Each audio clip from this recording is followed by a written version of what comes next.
I'd be there for you whenever you need me. But you've been holding back. Maybe you're just not ready. Baby, do you feel the same? Or do you feel the pressure? I promise I can take your pain and turn it into pleasure. As time goes by, my love grows stronger. Can you feel it the same way I do? As time goes by, I can't wait any longer. Just say that you'll be with me too. As time goes by, my love grows stronger. Can you feel it the same way I do? As time goes by, I can't wait any longer. Just say that you'll be with me too.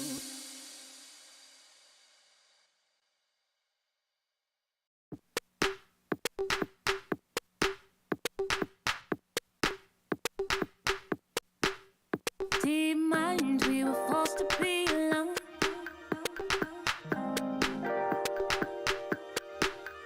Unknowns and nowhere is safe. And even when it seems like there's no way out, we'll grow a little closer. Through water we flow. All of us together, we're good, we flow. Nothing is the same, but I won't hold back. I won't hold back. I won't hold back. 'Cause we're better together. Better as one. Better together. Better as one. Better together. Better as one. Better together. Better as one.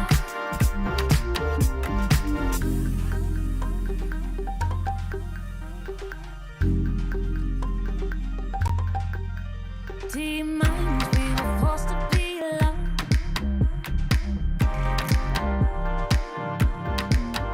Unknowns and nowhere is the same.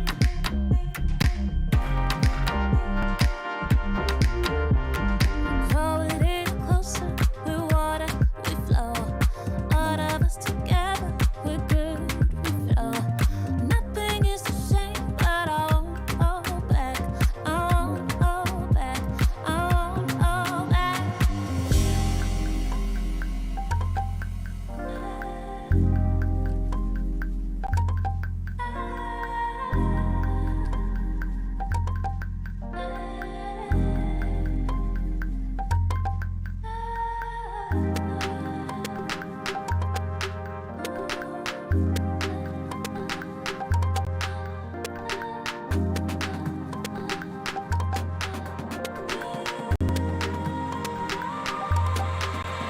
Cause we're better together. Better as one. Better together. Better as one. Better together. Better as one. Better together. Better as one.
another try, but this feels like the last time.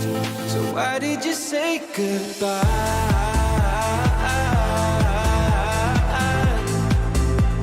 It's better to say goodbye.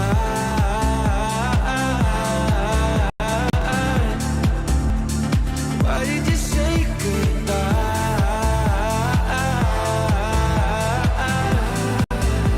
It's better to say goodbye.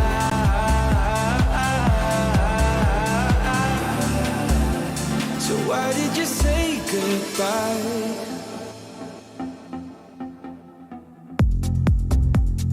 Quiet like the ocean, with the rumble running deep. This is how I see you, when you hide your feels from me. Why you heavy-hearted? Cut the silence, talk to me. Release your mind, get what you need. Easily, we've been falling in disbelief. I think I'm ready for another try, but this feels like the last time. So why did you say goodbye?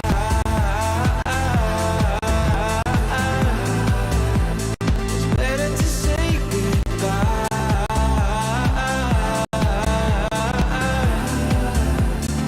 Why did you say goodbye?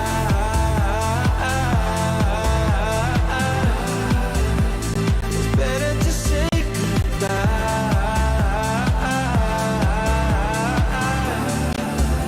So why did you say goodbye?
nothing stopping us now.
be there for you whenever you need me. But you've been holding back. Maybe you're just not ready. Baby, do you feel the same? Or do you feel the pressure? I promise I can take your pain and turn it into pleasure. As time goes by, my love grows stronger. Can you feel it the same way I do? As time goes by, I can't wait any longer. Just say that you'll be with me too. As time goes by, my love grows stronger. Can you feel it the same way I do? As time goes by, I can't wait any longer. Just say that you'll be with me too.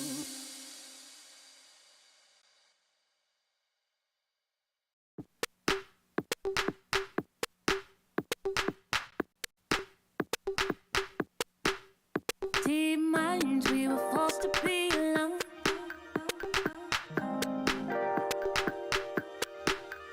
Unknowns and nowhere is the same.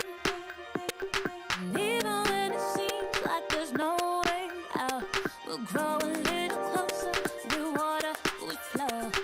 All of us together, we're good, we flow. Nothing is the same, but I won't hold back. I won't hold back. I won't hold back. 'Cause we're better together. Better as one. Better together. Better as one. Better together. Better as one. Better together. Better as one.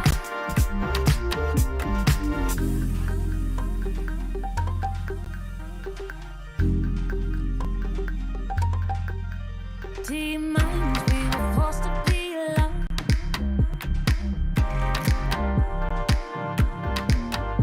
Unknowns and nowhere is the same.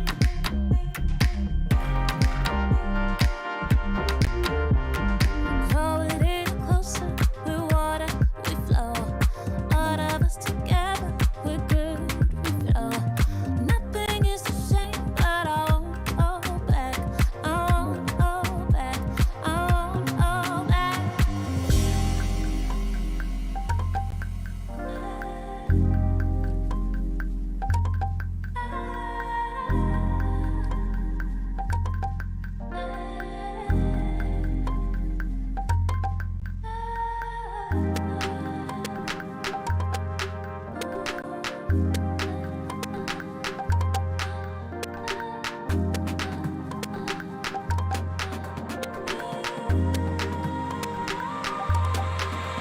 Cause we're better together.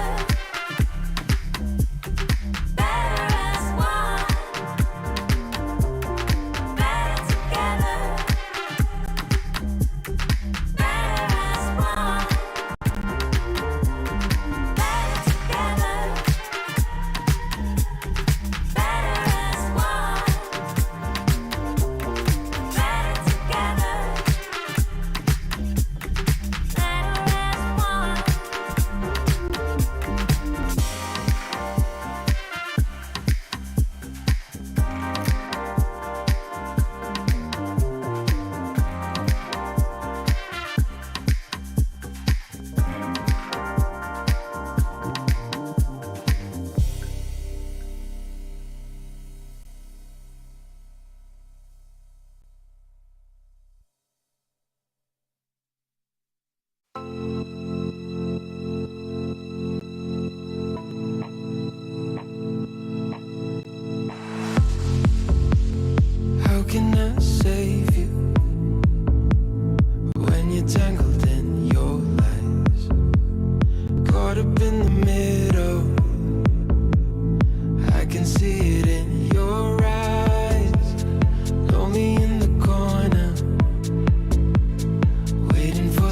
somebody to come and save you from the cold of night.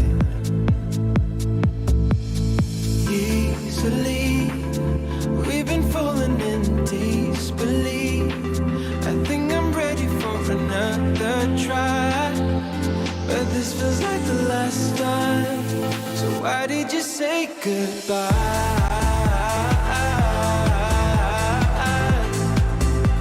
It's better to say goodbye.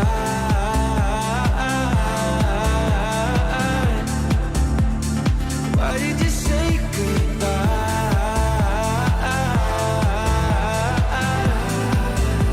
It's better to say goodbye.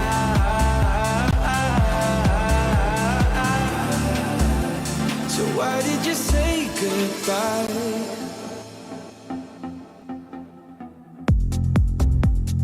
Quiet like the ocean, with the rumble running deep. This is how I see you, when you hide your feels from me. Why you heavy-hearted? Cut the silence, talk to me. Release your mind, get what you need.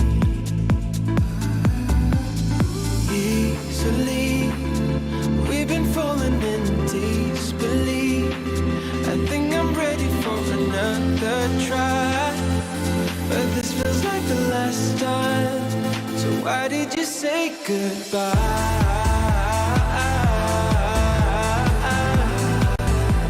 It's better to say goodbye.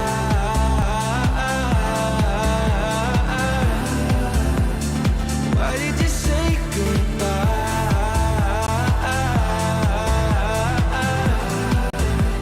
It's better to say goodbye.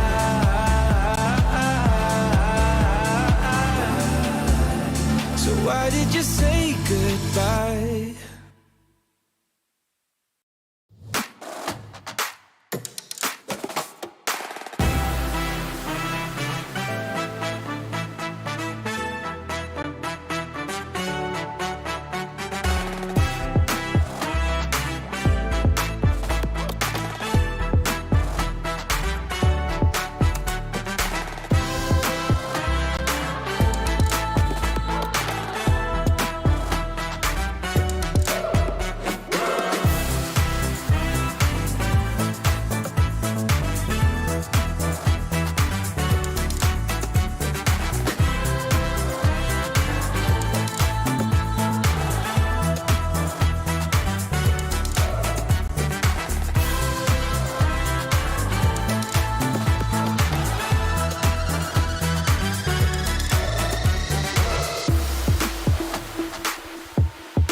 شوف اعطى الدك الاول الثاني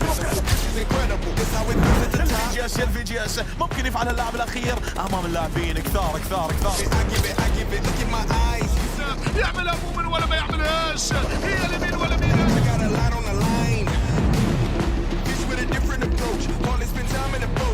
مروان من يلبس روس الهادي حملني ما تقولش في الاحضان يعطيها تكون لا هي للاحلام.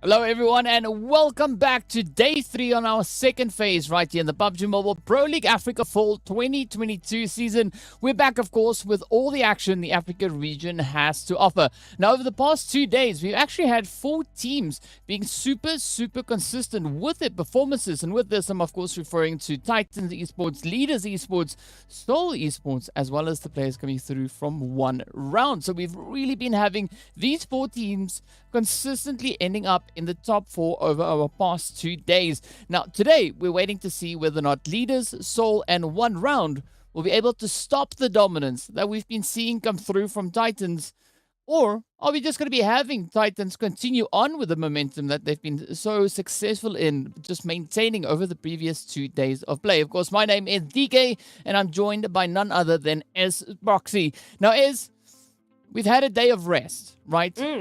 Now, what are you expecting to see in today? And also, I got to ask, how are you doing today? Thank you for asking. I'm doing quite well. Very excited to see what the teams have in store for us. So far, out of the map rotations, today is definitely one of my favorite days of the phases because it just gets so much blood pumping. After that day of rest, the teams really come back and they push it to the limits. And that's basically what I'm expecting. That continued level of aggression that we've been seeing for the teams, pushing to get as many points as they possibly can to climb those leaderboards as much as they possibly can. And it's just been so exciting to witness it. And hopefully we see a little bit more from that today. Yeah, definitely looking forward to seeing what the teams are going to be bringing on through. But of course, we'd also love to remind our viewers of our socials as well. So be sure to head on over, give them a follow. And while you're there, you can always tell us what you're most excited about seeing coming into today, right? Today being day number 3, right here on our second week. And of course, which teams you are supporting. Be sure to include the ever lovely hashtag right down there, PMPL Africa. And of course, you can hit us up on YouTube, Facebook, as well as on TikTok. Tell us what your hopes and dreams are for today, what you're looking forward to, and we really look forward to hearing all those answers. Now, it is quite an exciting day ahead of us, but before we get too far into the day's proceedings, we also need to take a bit of a look and see and remind our viewers of what the new format change is and what we've been having in this season of PMPL. Yeah, and as I mentioned a little bit, we have these teams really pushing the limits, pushing the boundaries of what they've been capable of in the past, because of course we have done away with those super weekends, and now every single game is utterly important for the teams to be able to qualify for the most amount of bonus points every single week. The scores will, there's a few scores that we need to keep track of. So we have the overall league rankings that will be counting how the teams are doing over all 3 of our phases, and then for each phase we have their own little scoreboards that they have to keep as well. Whoever gets to the top from those scores will get a mix between 1 to 20 points for bonus points, and at the end of our 3 phases there's another 20 points, so you can have potentially a total of 80 points taking you into the finals, which is going to be a very big change from what we've seen in previous seasons. Yeah, it is quite a bit of a change up that we see coming through here. And as we've had it so far, teams really looking to try and capitalize on those points. But of course, speaking about the opportunities for teams to acquire those additional bonus points, we are going to be taking a look at that calendar. Of course, we are on the 9th, which means we are in that midway mark of our second week. So again, at the end of the week, that's where all the scores will be tallied up, and we'll get a look and see who will be those teams to walk away with the extra additional bonus points. But also on Sunday, we have that 6th match coming through. That is none other than Livik. Yeah, that Livik has been very explosive. We obviously saw VST taking the winner chicken dinner from that previous Livik that we just saw in this past wonderful weekend.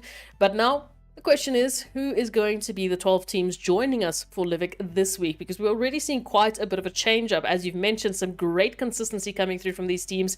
And I'm expecting a little bit more, a little extra spice added on top after the day of rest that we've had. I feel like the teams have had that time maybe to get the rest that they needed, or maybe to do the VOD reviews that they needed to bring today's performance up to a whole different level. Well, of course, we also know at the end of the day, right, the teams are playing for their share of the prize pool. So the league stage, each team will walk away with something, right? Each team being awarded $2,500, after which we move through in towards our finals, where the team that finishes up in pole position will be walking away with $10,000 for achieving that absolutely glorious position. And utilizing those bonus points could definitely give the teams quite a bit of a head start to move on through for their share of that $150,000. You can see the total prize pool sitting on. Of course, the points trickle down to where we see the team in 16th position walking away with that additional $1,000 to their name. But as we know, right, our MVPs, who we've been seeing really going at it, will be awarded an additional $1,000 irrespective of where the team finishes. Oh, and again, there's so much money to be playing for, and another added benefit to the teams for just pushing their boundaries and trying to get as high up those leaderboards as they possibly can, with, of course, our top 6 going through to some even greater opportunities, that being the Middle East and Africa champs, playing for those fantastic opportunities. So a lot riding on the team's performances, as we mentioned, and every single day being so important, really adding the pressure to the teams and just kicking it in the back of their minds that, well, we need to make sure we bring it. Yeah, and one way that the teams are going to be looking to bring it, and the only way that they're going to be able to solidify those positions on the overall rankings, is through utilizing this point structure. So for our largest maps, it is going to be the usual point system, starting with 15 points for the winner chicken dinner, trickling all the way down to where 13th to 16th place will be walking away with 0 placement points, but they can still capitalize on that 1 point per elimination coming through. And we've been seeing a few teams managing to kind of just save their butts, right, with regards to points, locking in a few additional points, even though they land just outside of that placement point position. Yeah, there's been a very interesting shift in focus from some of these teams. We know teams that are phenomenal so far at keeping it as balanced and consistent. That's, of course, being Titans, who after the first day had 50 placement, 50 elimination points, just overing. It's just a beautiful score. But some teams really focus their placements rather. Slidewalk KT last phase were absolutely phenomenal in ensuring that they were either in your 2nd, your 3rd to your 4th placements, really anchoring on those placement points. But there's also teams that have been so phenomenal with eliminations. Again, I'm thinking about Leaders Esports, who we even had picking up a 19 elimination game. Yeah, I mean, that was absolutely insane to see that come through from Leaders. But of course, speaking about the teams, let's have a look at our group breakdown for this phase, right, for this week. As we know, from week to week, we are changing up the order, changing up the sequence in which the teams will be meeting each other out on that battlefield. And also on a daily basis, we're changing up that map rotation. So quite a bit of excitement has been the result of these changes coming through. But again, right, we are seeing the players there from Titan Gaming showing an absolute insane amount of dominance. One round coming from Group A, also holding strong. We've got Leaders then there from Group C, and 1 million from Group D. We are yet to see who's going to be that dominating factor coming through from Group E, right? We've had a few strong contenders. Triple Esports definitely showing a great play towards that in that very first phase, the first week. But for this week so far, it does seem like at least the super young stars are the team to shine from Group E. And they really had to put in the work. And I'm so glad that we are seeing the benefits from all the hard work that they've been putting in behind the scenes. As you mentioned, time and time again, they've had to overcome their own obstacles, their own nemesis in game. Nemesis? I've got one of the two. They've really had to put in the work to make sure that they were coming out on top, and just once again forcing the rest of the teams to keep stepping it up, keep raising the bar of their own current levels is what PMPL is all about. We've seen this happen in the previous season. We've already seen such huge improvements throughout a couple, just one phase of games going into another 2 from this phase. It has been a massive improvement from these teams so far. Yes, and things are just going further and further and further. Of course, speaking about going further, right, we need to take a look and see at what our overall point situation is coming into today. Of course, Titan Gaming is going to be holding on to that pole slot there with 188 points. 55 points away, we do see the players there from Leaders Esports. Now, as we know, right, locking in those 55 points for Leaders is still a very, very achievable point, especially looking at the consistency that they've been bringing through. But I also mentioned the players there from Seoul Esports and one round before. You can see them really putting in those strong efforts, sitting there side by side. And at the end of the previous phase, we had them just, I think, the opposite way around. But I'm loving the way that they are showing that consistency, pushing in, showing that they are here, they mean business, and they're not going to let anything stand between them and locking in some really decent points. But we also, they have the players there from 1 million who have the Super Young Stars right there behind them. And I'm loving this position for the Super Young Stars, right? Because if we look back to what we had for them over in that first phase, they ended up on a collective 79 points. This time around, they are only 18 points away from meeting that level, but surpassing that as well, as we are only still on the third day. Absolutely. The first 2 days were quite an emotional roller coaster. I mean, we not only had Titans picking up 2 winner chicken dinners every single day, which is already a ridiculous record to be setting, but we're seeing teams bring new sides of them that we saw glimmers of in the previous phase, and now they have been so consistent in just showcasing some really powerful, firepower that they've been bringing to the teams. The strategies they've been employing have been looking so clean. I mean, we can break down that final execution with virtual gaming there on Miramar in, Wednesday's games, not yesterday's games. So it's really good to see these teams stepping up. But as we take a look at that second page, we obviously know that, some teams are still getting their engines warmed up. Slime 4KT sitting on 48 points, but I mean, DK, just looking at this page total points, it is so close that once again, I'm expecting huge shifts today with today's games. Yeah, I mean, there's only 9 points separating that 9th to 16th position. So one successful run or even just one good run coming in onto either of today's maps, especially in the early stage of the day, right? It's definitely going to be quite a bit of change, particularly looking at the second page. And this is what makes it so exciting, because even if we look back on towards that first page, right, it's still a very close situation, even towards 6th. So all the way from 6th place, moving down to, I'd even say, 17th position, right? One match can definitely bring quite a drastic shift to this whole entire positioning.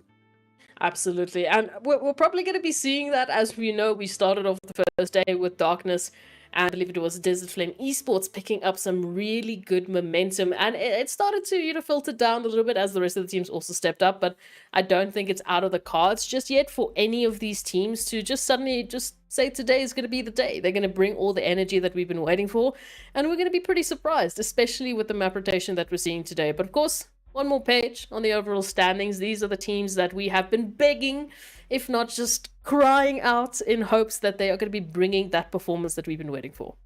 Yeah, definitely looking to see who that will be, right? As we know, and as you've said already, right? Blackjack, Zero Tolerance, Mad Knight, leaders all situated on this last page. But we have seen a few glimmers of hopes coming through in those later days of the previous phase, and we did see Blackjack also now being able to establish themselves much further up those rankings. So I want to see that kind of strategy come back together again, right? I want to see that push come through from Zero Tolerance, from the players of Legends of War, because we saw that coming through, especially on day 5 last week. But now I want to have Mad Knight and Blackjack also just lining up those plays, those performances, and having these strategies work out a little bit more favorably for them. Yeah, I would hope so. We saw those glimmers of hopes with Legends of War, especially in the last weekend of Phase 1, where they stepped up quite significantly, even getting very close to finding themselves in that top 3-4. I believe it was also a Miramar. The teams just seem to be loving to step up on Miramar, but I am curious to see how they're going to bring that energy back, if they were just waiting for the weekend, maybe that day of rest, the VOD reviews, whatever it is that they've been waiting for. Hopefully that step in comes today. Well, we'll definitely hope that is exactly on the board. And of course, speaking about energy, we need to give a big shout out to Monster Energy, our official energy drink partner right here for the PUBG Mobile Pro Leagues. And aside from Monster, we also have to give a big shout out going out to Oppo. So Born to Win, welcome to the exciting match brought to you by Oppo. Get your gamer mode on with the much loved Reno 7 series. Now, I particularly did the segue there with the energy part in, because I know like you were I've been pushing waiting it, man. for a little bit of that to happen. Options. So it was like, you know what, maybe let's not let that one slide. Thank and you. just roll on through with the with the segues. It's perfect. It's I've been waiting for so long, but let's take a look at that schedule. As we said, today is my favorite map rotation because we start off with Sanhok, we start off with that sweaty jungle action, really giving the teams the best possible warm up they possibly could have asked for, and then we follow it up with two Erangels, two Miramars, so a very good balance, obviously, but just starting with Sanhok is going to be a whirlwind. Oh, yes, it is that time of the day, right? Ready to kick into high gear as the teams are going to be making their way on down. The lovely Sanhok down below. And this could be the opportunity for the teams situated a little bit further down that leaderboard, especially like we said before, right? Between 6th and 17th place. Now to come in and line up the aggression and maybe give P6 and Morteza here a bit of a run for their money. I'm already loving just the drops locations that we're seeing from some of these teams. And you know, what's interesting to me is we also had some crazy initial drops on, I believe it was Wednesday, Sanhok. As we moved in, we had teams going head-to-head for those openers. I believe it might have been Super Young Stars, and my memory doesn't work so well, but maybe you'll remember it. But the energy we saw from those teams moving on through into the rest of the day, it didn't really stop at any point, and especially when we had this map rotation last phase. Oh, dear, you remember it was an early night because the teams just decided that they were going to give our voices a break and they were just going to gun it at every possible point. I mean, there's nothing wrong with that extra little bit of gunning. I mean, we can even see, just looking at what we've got coming through here from Lag, right? They also going to be keeping up that contention, coming in hot pursuit now, trying to see if they can maybe sneak a little bit of a play on towards the leaders here, but Wasted taking quite a considerable chunk of damage already out in this early stage. So, I mean, I'm loving this though, coming through for Lag, but now they've got to keep that focus on and they can't let that one slide out of the way just yet. I'm also just loving the fact that we get to see some cave action. You know, we got a little bit of a tease on Wednesday as well. Not quite making it into cave, but you know, there were teams in and around this area, but now finally we get that final pursuit. It's leaders and Lag to just bless us on this day, DK, with a little bit of cave action. What a blessing it is, right? Never shy away from any of this. Of course, it's going to be 1-9 now, shying away from the opening up top. As we know, once Morteza takes aim, there's not much that is able to stop them. But also Gaga moving in for the side of Lag, just trying to play a little bit of that due diligence here, just keeping all their options open. But again, right, a nice show of aggression coming through from Lag, and all they got to do is now just look to replicate that effort moving through the remainder of the day. Yeah, that is going to be the question. What's also a question that's been just running through my mind today is, are Titans going to be continuing their reign of terror? Are they going to be continuing to get 2 winner chicken dinners a third day in a row? That's going to be a very good question to ask. And what's another good question as well? When is Powerboy going to be coming back? Well, definitely the next map. Not in this one. Unfortunately, as one round moves on in, gets that confirmation and immediately triggers and signals for Legends of War to just disperse, just scatter. Yeah. As we take a look at it, of course. Oh, you back? Hello. Yeah. Why, hello. I thought you still left me, and I was just sad. No. I'm quick fast. I'm quick fast. And of course, speaking about quick fast, right? You see Morteza also being quick fast there on the trigger, laying it on pretty thick in and amongst the players there coming through from the side of Lag. And again, right, Morteza just proving why they are such a formidable foe to go toe to toe with, as we did see them sitting within our top 3 eliminators, right? But also bringing in quite a substantial amount of damage alongside that. So definitely quite a unsurprising turn of events in favor of leaders. But Wasted has been sent off, so that could have a little glimmer of an impact on the performance coming through for leaders in the remainder of this day. Yeah, it definitely could. I mean, another team that I'm also just, you know, I mentioned it, we were talking about that prime execution for what we saw on Wednesday. I mean, I'm just reminded of Virtual Gaming, and in the game that they won, just that prime precision that we moved into for that first Miramar of the day. I remember they were in that standstill against, I believe it was Seoul Esports and Leaders, and they literally, the communication was on par, DK. They were like, cool, you've got one nade left. You're gonna throw that right at leaders. We've got one player just shooting on it at Soul. The rest of the team, we take out the remainders of leaders, and they executed it with a couple of seconds, and boom, winner chicken dinner. There were still 3 teams left, and no, there wasn't. There was just virtual gaming. So again, the teams are stepping up massively, and now, unfortunately for Legends of War, it does seem like they are going to be finding the revenge play here from Seoul Esports, who lost out on Miramar, but are deciding they want to win a winner chicken dinner potentially here on Sanhok. Yeah, but I mean, as I said before, right, Seoul proving to be a team that is just capable of being consistent in and out across this entire week so far. So I'm going to be looking to see what Seoul is looking to step in with, right? Are they going to be showing up with a lot of aggression? Are they going to be taking a more of a calculated approach? Maybe just trying to play it a little bit more on the cool side? Because we can see Rauf was right there on the front line, but instead choosing to reposition themselves, getting a little bit further away, but in doing so opens up the opportunity for the rest of the team to get themselves moved into position. We can see YC and Twix now also just moving in on the back end.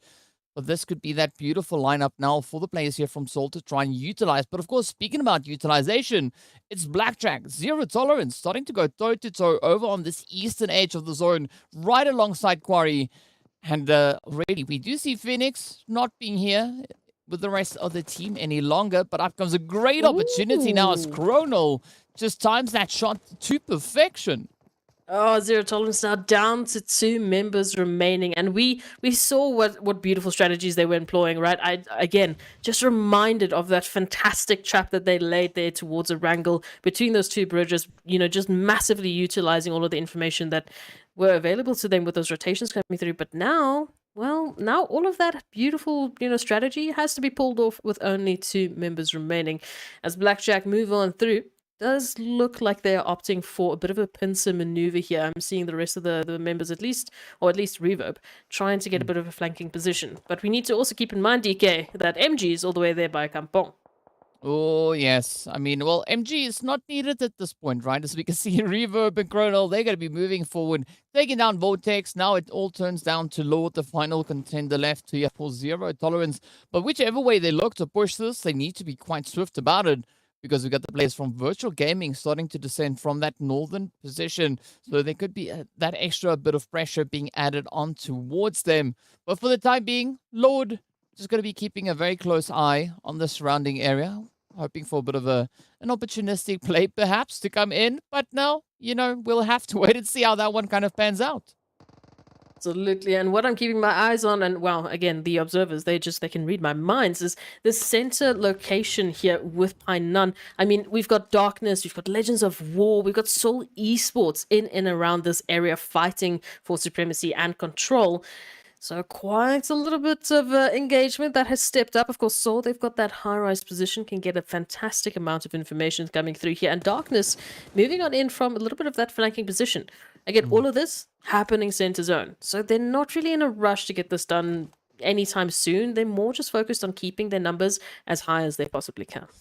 But it's also a lot more of a confident approach, right? I mean, you can see it being reflected in the way that the teams handle the situation, handle the strategy, right? Are they just going to be jumping out, taking a shot at every single thing that moves just for the sake of, you know, firing off those hits?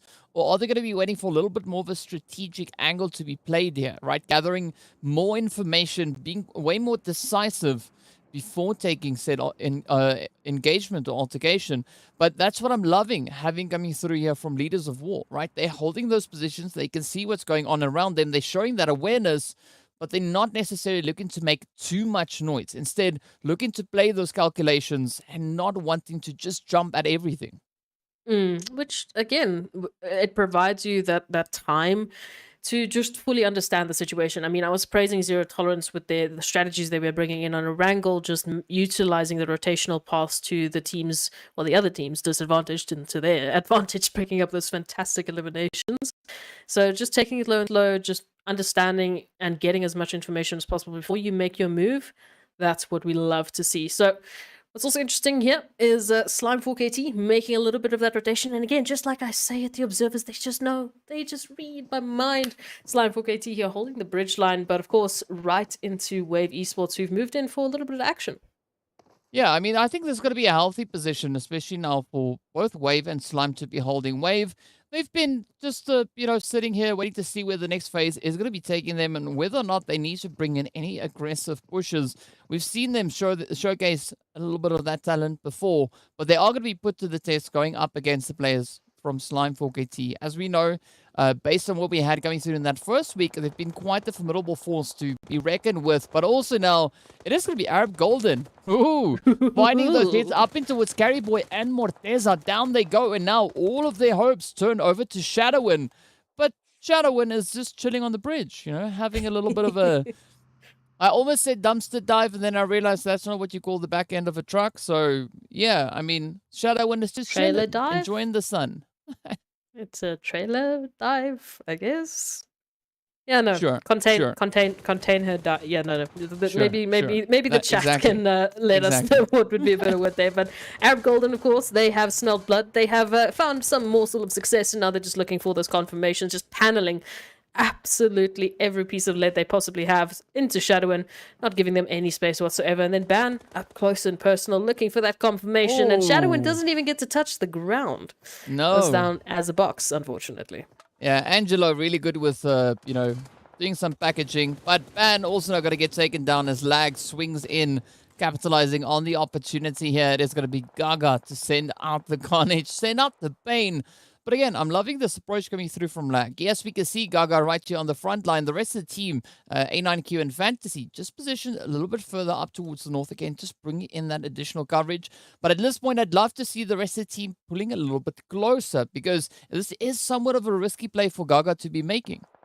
Again, you do have that opportunity of, some early pick'ems, maybe finding one or two eliminations, but you're running this without your backup. You're running this without your comrades here to, just maybe res you, maybe give you the utility you need or the covering fire you need, should you find yourself in a bit of a perilous situation. So we'll have to wait and see how that one's going to pan out. In the meanwhile, we've got one round Virtual Gaming also just making their approach a little bit closer to that early engagement of Pi Nun that we saw Soul, Legends of War, and Darkness at least somewhat starting.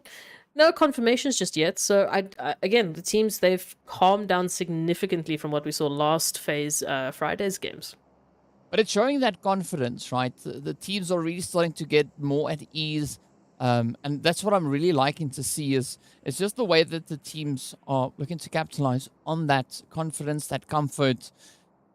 Looking at P6, I mean, would you ask for a more comfortable position to be in? Just going to be enjoying the view, looking down on towards the players there from Darkness.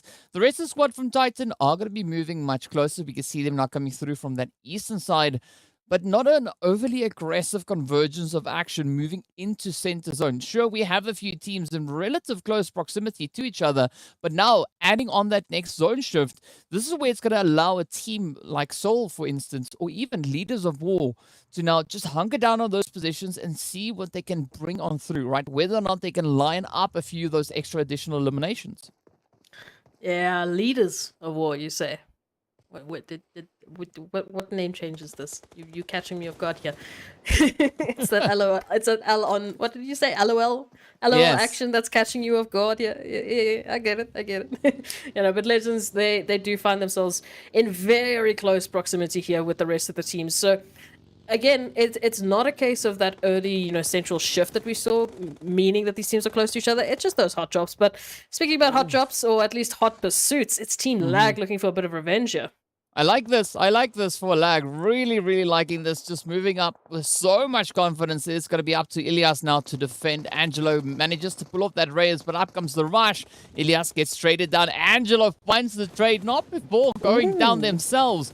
But now it all turns over on towards Sin, the final contender left here for Arab Golden Fantasy. Going to be looking to apply that extra additional bit of pressure. Finds a beautiful angle, puts quite a bit of damage in towards Sin. Up comes Gaga now rushing on forward, trying to secure A9Q. Of course, the nade's going to be flying up as well. Let's see it go. Will this be the one to end it off? Oh, it's close. Ooh. It is super close. First bit of it's damage done. is locked in. Surely. Second one. Oh, and there we have it.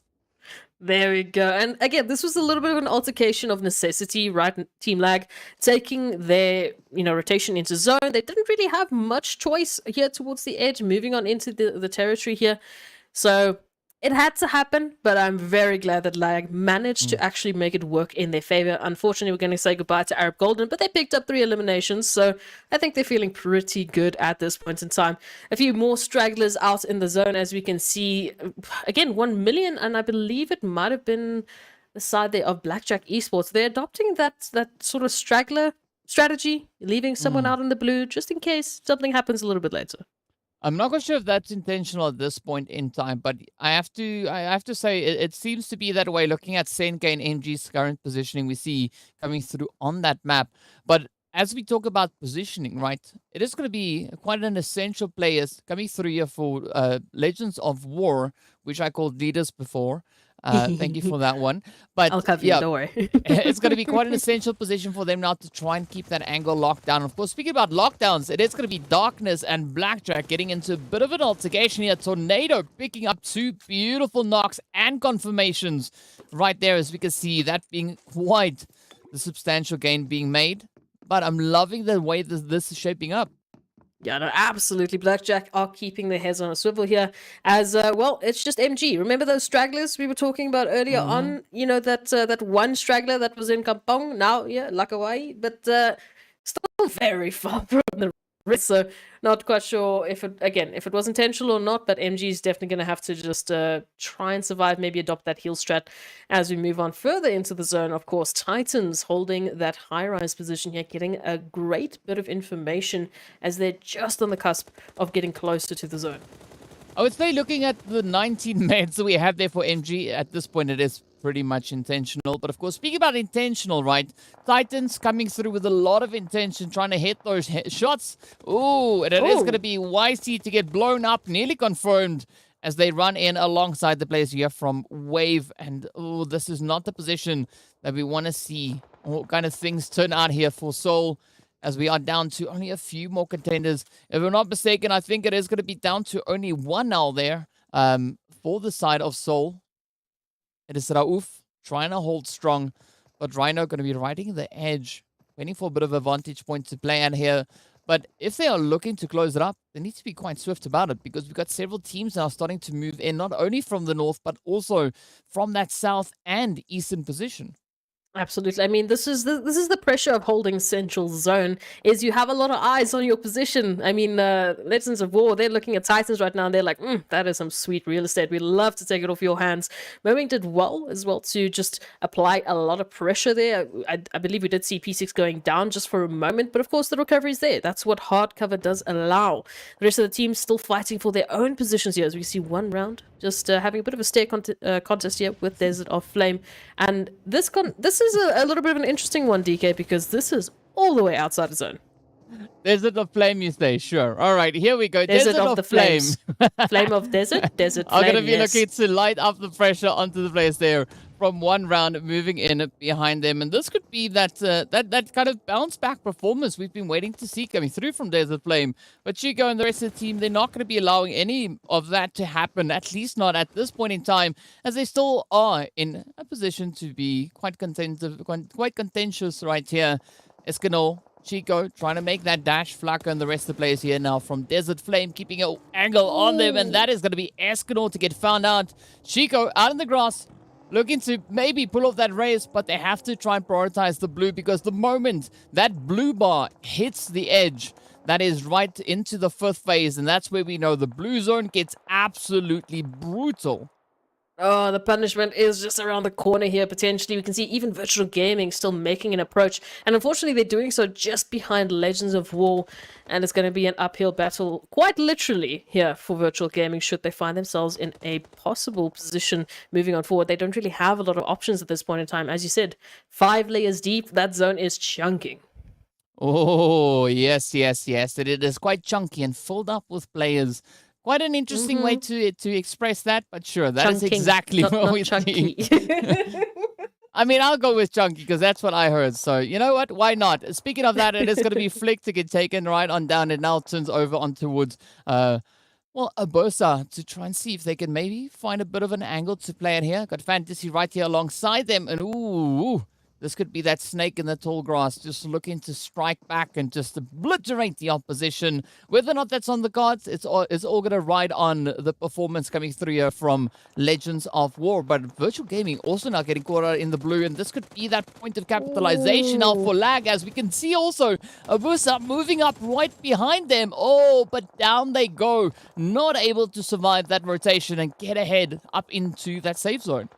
Oh, a whole different meaning to being behind enemy lines. As you can see, Titans, of course, and Desert Flame doing a little bit of a similar approach here. Desert Flame still yet to find their safety within zone. They're out in the grasses. They're just around the corner, but they're not quite there. Titans also experiencing quite a bit of trouble here as one round goes down. We are seeing, obviously, these numbers dropping like absolute flies. Even Zero Tolerance now joining the fray. Yeah, and a whole herd of stragglers making their way on through once again. Of course, there's the flame down to 2, going to be trying to push in, coming in from this eastern side, but they've been spotted as it is Lazy Boy to send through that warm welcoming. But look at this position though, right? 1 million absolutely locked in towards that ruins area, and that is kind of the point of amazement, because they've got the teams now wanting to try and get themselves situated, but 1 million's just like, you know what, thank you so much for coming, but we'll stop you right there. As you can see, also now T continue to hammer through a few hits, trying to lock in that elimination on towards Rhino, and they do succeed in doing exactly that. What I'm a little bit worried about, at least I would be if I was in this map, is TEAMLAG right now, sitting on 7 eliminations. But thankfully for the rest of the squads, they are down to, unfortunately, a solo that's still trying to survive in the form of Gaga out in the blue. The rest, of course, Titans being second best in terms of eliminations, now currently sitting on 4th. But they've got their numbers. They've got 3 players and a whole host of hardcover to work with here. Yeah, Slime definitely does have a really strong figure to play with here, but let's see whether or not they can capitalize on that fact, as we now have the players from Myth feeling a little bit of that pressure come through. Venom looking to be quite the treacherous player at this point in time, but I'm loving the kind of separation that we've got here. Even though we have 7 teams, we only see 4 of them kind of fighting for control of the zone. Titans surprisingly going to be taking a little bit more of a cautious play here, not going to be dashing straight in towards that zone, but instead we are going to be seeing those players starting to fall as Teak now gets pretty exposed. Lazy Boy jumping at the opportunity, locking in that elimination, and now just continuing to ride this absolute glorious wave. Oh, don't stop now, coming on through. Titans out of the picture. So we're not seeing that Titan winner chicken dinner this time around. But Slime 4KT sitting in such a beautiful position here and with fantastic numbers. But of course, their first opponents will be in the form of 1 million esports as they fight for control of this situation. Ramsey moving on closer and closer, just leading the rest of the team Myth as they look for an opportunity to get involved in this altercation. But it's going to be hard pressed to find space here. Oh, it's going to be quite the challenge, right? It might ruin the approach for quite a few of the teams. They have to try and dig it out. Sorry, I couldn't resist. But it's going to be up to Slime 4KT now trying to creep on forward. 1 million still holding a very steady position, right? Not making too much noise, but they are keeping their eyes and their barrels open, waiting with great timing here to see if they can find that absolutely beautifully timed nade to just pop off and find the extra damage up into its Slime 4KT. So far, it's not really on the cards, but Marshall can just hear all these footsteps moving about and now waiting for that moment to just strike down and potentially lock in a good running for that winner chicken dinner. Absolutely. We can see Koa just finding a beautiful angle of sight, finding Marshall, but again, the clapback is there. 1 million, they are prepped and ready for this aggression. Yeah, definitely quite ready for that. And of course, it is going to be Desert Flame to get sent away next. Down to Myth, we are as Lag follows suit. But a little bit of a strafe out into the blue zone, sending those nades up, going off like fireworks. You can see Ramsey from Myth just on the opposite end, but out comes the utilities once again now from Lazy Boy. Oh, trying to just get that opening created. Storm now having to deal with the threats coming through, as we can see a beautiful trade coming in.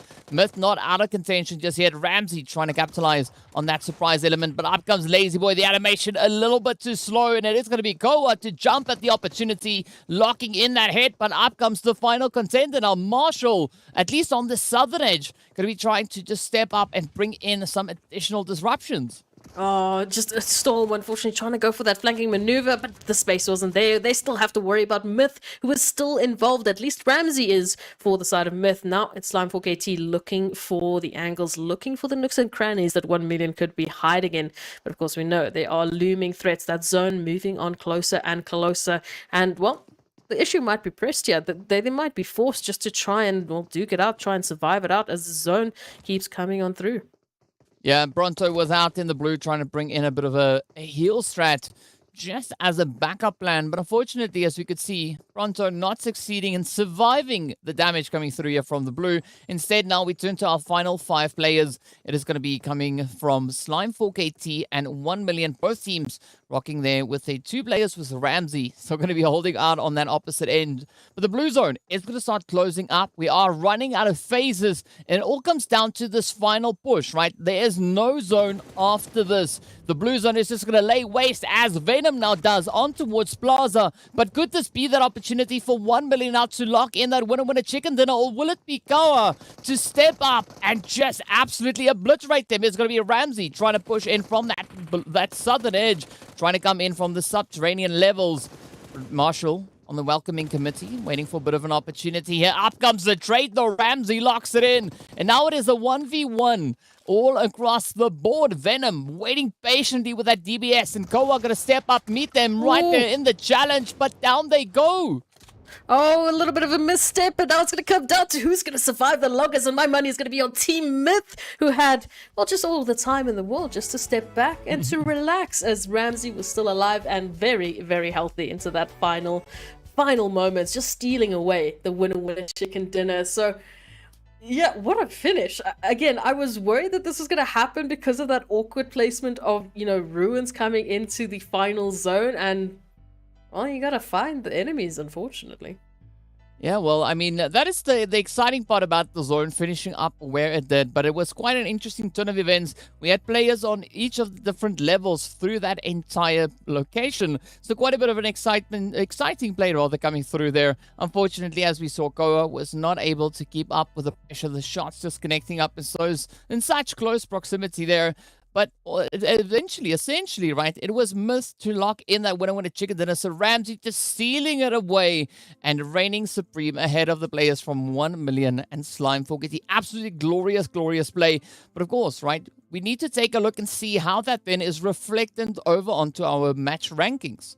Oh, 1 million though, stealing the clutches of the first place position with those 7 eliminations and 12 placements. Overall, with 19 points. Just 1 point away from Team Myth, the actual winner chicken winners. But yeah, 3 eliminations, not going to quite cut it to this time around. TEAMLAG, as we mentioned, they picked up a huge amount of eliminations, tying with 1 million and finding themselves with 15 points overall. Koa did very well to survive there in the later phases because Slime 4KT, they garner themselves a 4th place finish with 13 points. Yeah, a really, really good play. And I mean, this could be the start of a bit of a comeback now for Slime 4KT, but it could also be that, kind of turning point coming through for Desert Flame, as we can see them coming in with those 10 points, or as you would say before, the Desert of Flames, sure, right? Coming in with those double-digit figures right there, locking it in. And a great start to their day. But now they just need to keep this up. They need to continue to push and not change too much. Because whatever they've been doing so far, at least for this first match, right, was quite successful for them. But I'm hoping that this is just the start. And we could see even more of that now coming through for the remainder of the day. That would be the hope, as we know, but let's take a look at that second page. Unfortunately, some teams weren't quite as lucky. Some found themselves in some very early contentions and altercations that they didn't quite make it out of. But what I'm impressed to see is that every single team picked up at least 1 point, whether it was in the form of a placement or an elimination. The teams did phenomenally. Actually, pretty much everyone picked up an elimination on this side. Wow. Okay. Yeah. All right, guys. We see you. But that's what I love about Sanhok, right? Is it gives the teams that opportunity to bring in exactly this kind of play, right? Every team walking away with points. And I think having Sanhok in this kind of map rotation is quite healthy for the teams, right? It provides them with that opportunity to just lock in a few points, build that team morale, and starting the day off with a little bit of that close quarter action really kind of forces them to just react and be a little bit more, well, responsive on the triggers there. Yeah, it's like the perfect deathmatch to warm up, right? It's Sanhok. It's just close quarter combat. It is reactionary play. It is just getting those hands, those arms, the fingers, everything warmed up as we move into the rest of today. But of course, some fantastic highlights brought to you by Oppo. And as we moved in, we saw Lag really picking up the pace from this point onwards. As you mentioned, it was a little bit of a risky play to be hunting out 4 eliminations like they did, but it garnered them such fantastic points that I don't think they'll be complaining anytime soon. And we know this final zone was an absolute chaotic battle of the heights, of the levels, of just the sheer chaos with the final players in these final moments. But what a beautiful finish it was. Yeah, I mean, it was quite a bit of excitement, and what made it so exciting is that we didn't know up until the very finish who the team was was going to lock in that winner chicken dinner. I mean, it could have gone any which way, but as we saw, it was going to be Ramsey to finish off walking in with that one. And I do actually believe that that was quite a favorable performance, especially looking at Team Mist's performance that we've had, right? They were trying to get themselves as many points as they can find, but of course, speaking about opportunities for teams to find themselves as many points, we are going to be moving into that double Erangel coming up right after a very quick break.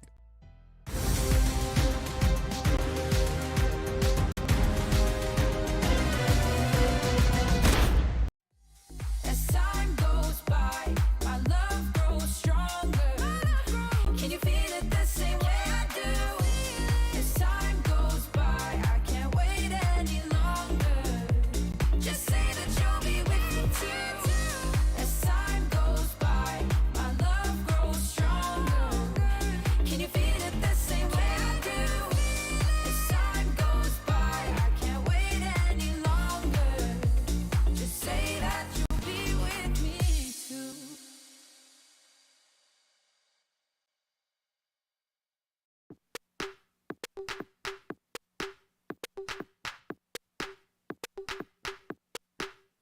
Deep minds, we were forced to be alone.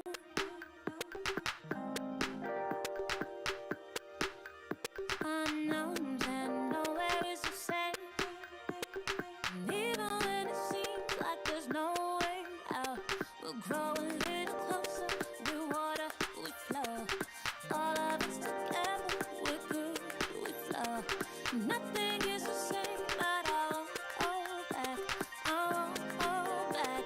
I won't hold back. 'Cause we're better together. Better as one. Better together. Better as one.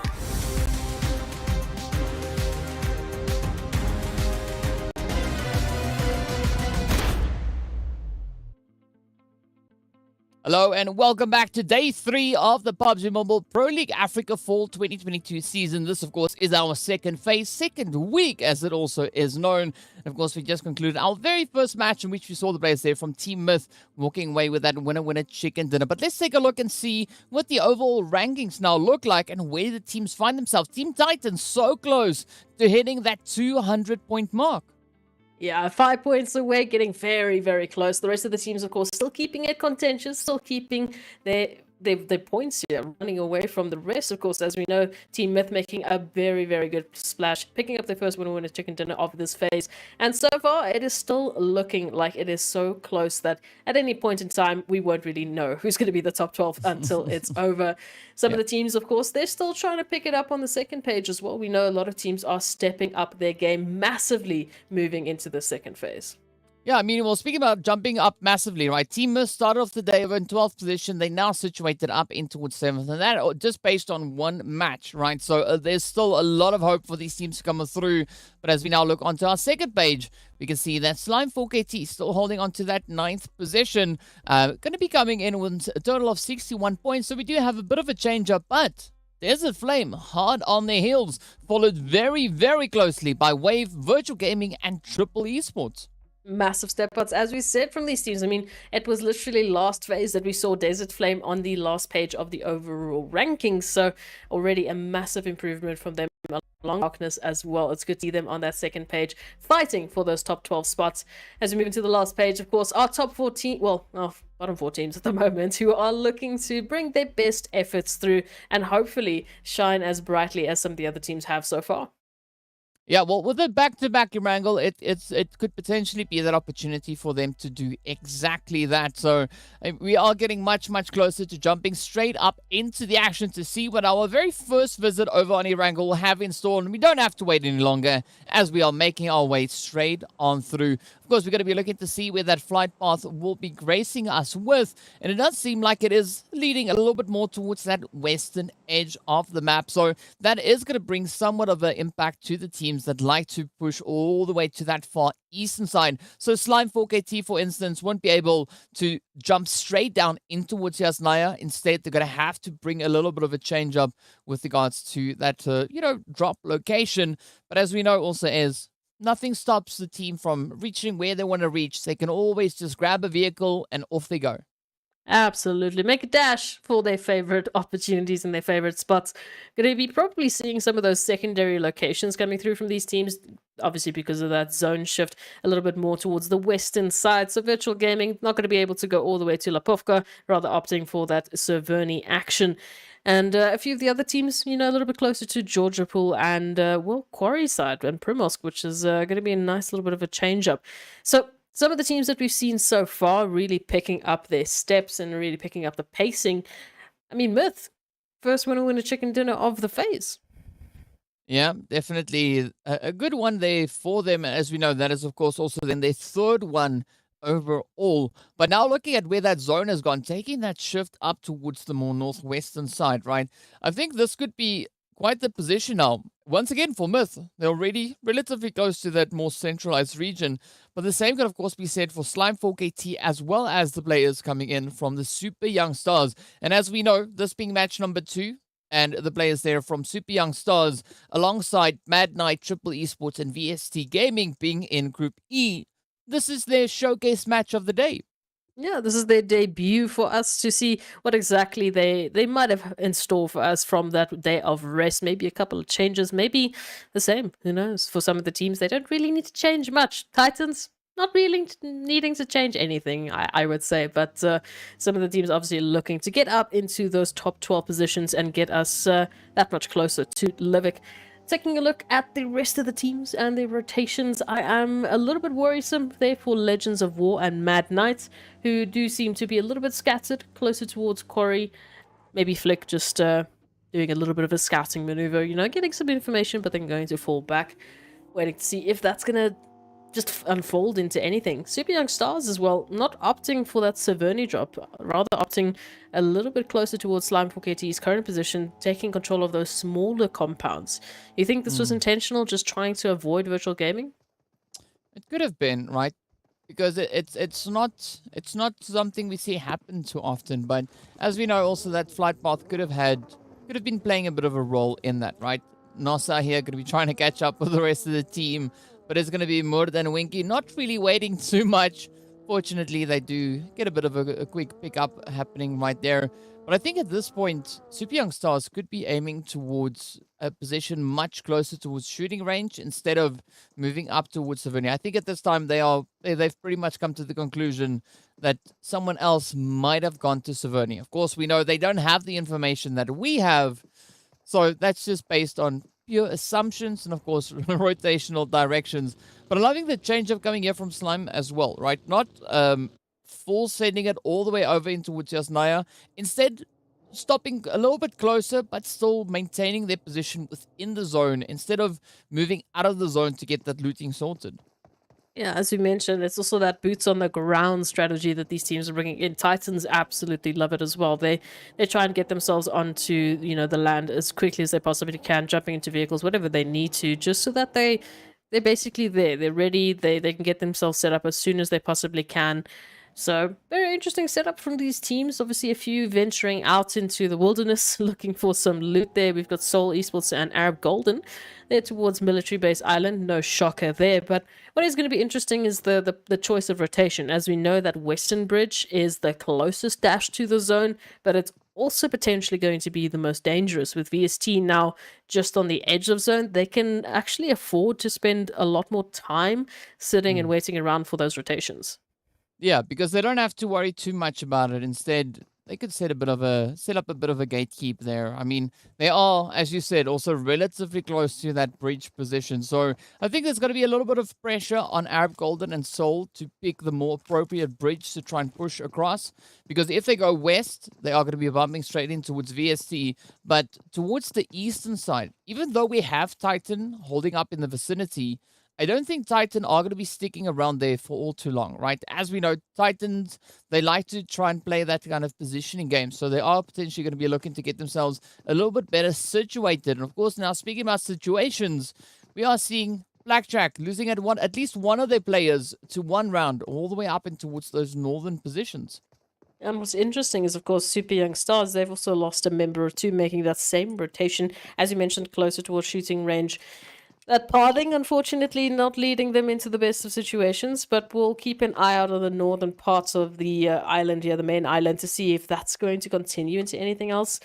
All three teams, they're in zone. They don't really have a need to sort of kind of fight for control. They've got a lot of space to work with, so I'm expecting those disengagements to come through quite quickly, hopefully.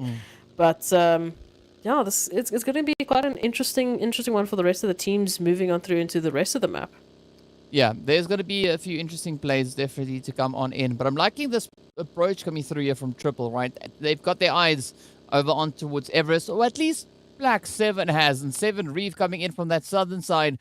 They could be meeting up on the high elevation. But a little bit further down south, it is going to be Legends of War and the players from VST. Again, finding themselves in relative close proximity, but VST, of course, prioritizing a little bit more of that eastern positioning, so not going to be opting and applying too much attention towards that western side. So a nice little bit of a break-off here as both teams kind of rotate away from that quarry situation and look to get themselves a little bit further up in towards that zone. Yeah, absolutely. Get some good spacing, get yourself nice and comfortable, and set up in with at least within some portion of the zone. We do see quite a lot of action there towards that northwestern point, as we do see one round actually moving closer and closer towards Zaki. As we know, the drop location of Blackjack Esports, Super Young Stars, not too far off behind them as well. So curious to see if this is going to turn into anything. It does seem like one round are at least a little bit curious to see if they can pick up something a little bit earlier on. So, yeah, we gotta just keep an eye out to see if they're actually gonna send it at any point, or if they're just for the time being getting good information. Well, I mean, they're doing their due diligence, right? So it's going to be up to them whether they choose to take those engagements. But of course, speaking about, choosing about engagements and altercations, Mad Knight and the players here from Legends, rather, are going to be finding themselves just having a bit of a look, a bit of a staring contest at each other. Meanwhile, Legends, they're not going to be sticking around all too long. Moving further north, and this is where things get quite interesting. Moving into this particular region, we know we've got a few ridges, we've got a few buildings, a few higher up positions, but Legends of War already taking a bit of that separation, right? Going into a 2-2 split, we can see two of the players taking that plunge, moving much further up, almost pulling all the way in towards that North George positioning, while the rest of the team are just trailing a distance behind them. Yeah, North George is just looking to be a party at this point in time, with Zaki as packed as it is, and now maybe Legends of War joining as well. That might be a little bit crazy. We see most of the teams also making their rotation into zone. Thankfully for Arab Golden, VST have pulled off of that position, rather opting for that center zone. So they've got great space moving into the bridge line. We can see Seoul Esports also making their rotation just behind Titans. So hopefully they'll be able to avoid that altercation moving into the zone, because obviously they've already started taking a little bit of tick damage from that blue. I mean, it's interesting to see Titans not really rotating up well ahead of that blue zone, instead hanging it back a little bit longer there. But this could be that opportunity now for them to find a bit of a spray on towards Seoul, as we can see Seoul Esports trying to stick to that roadway.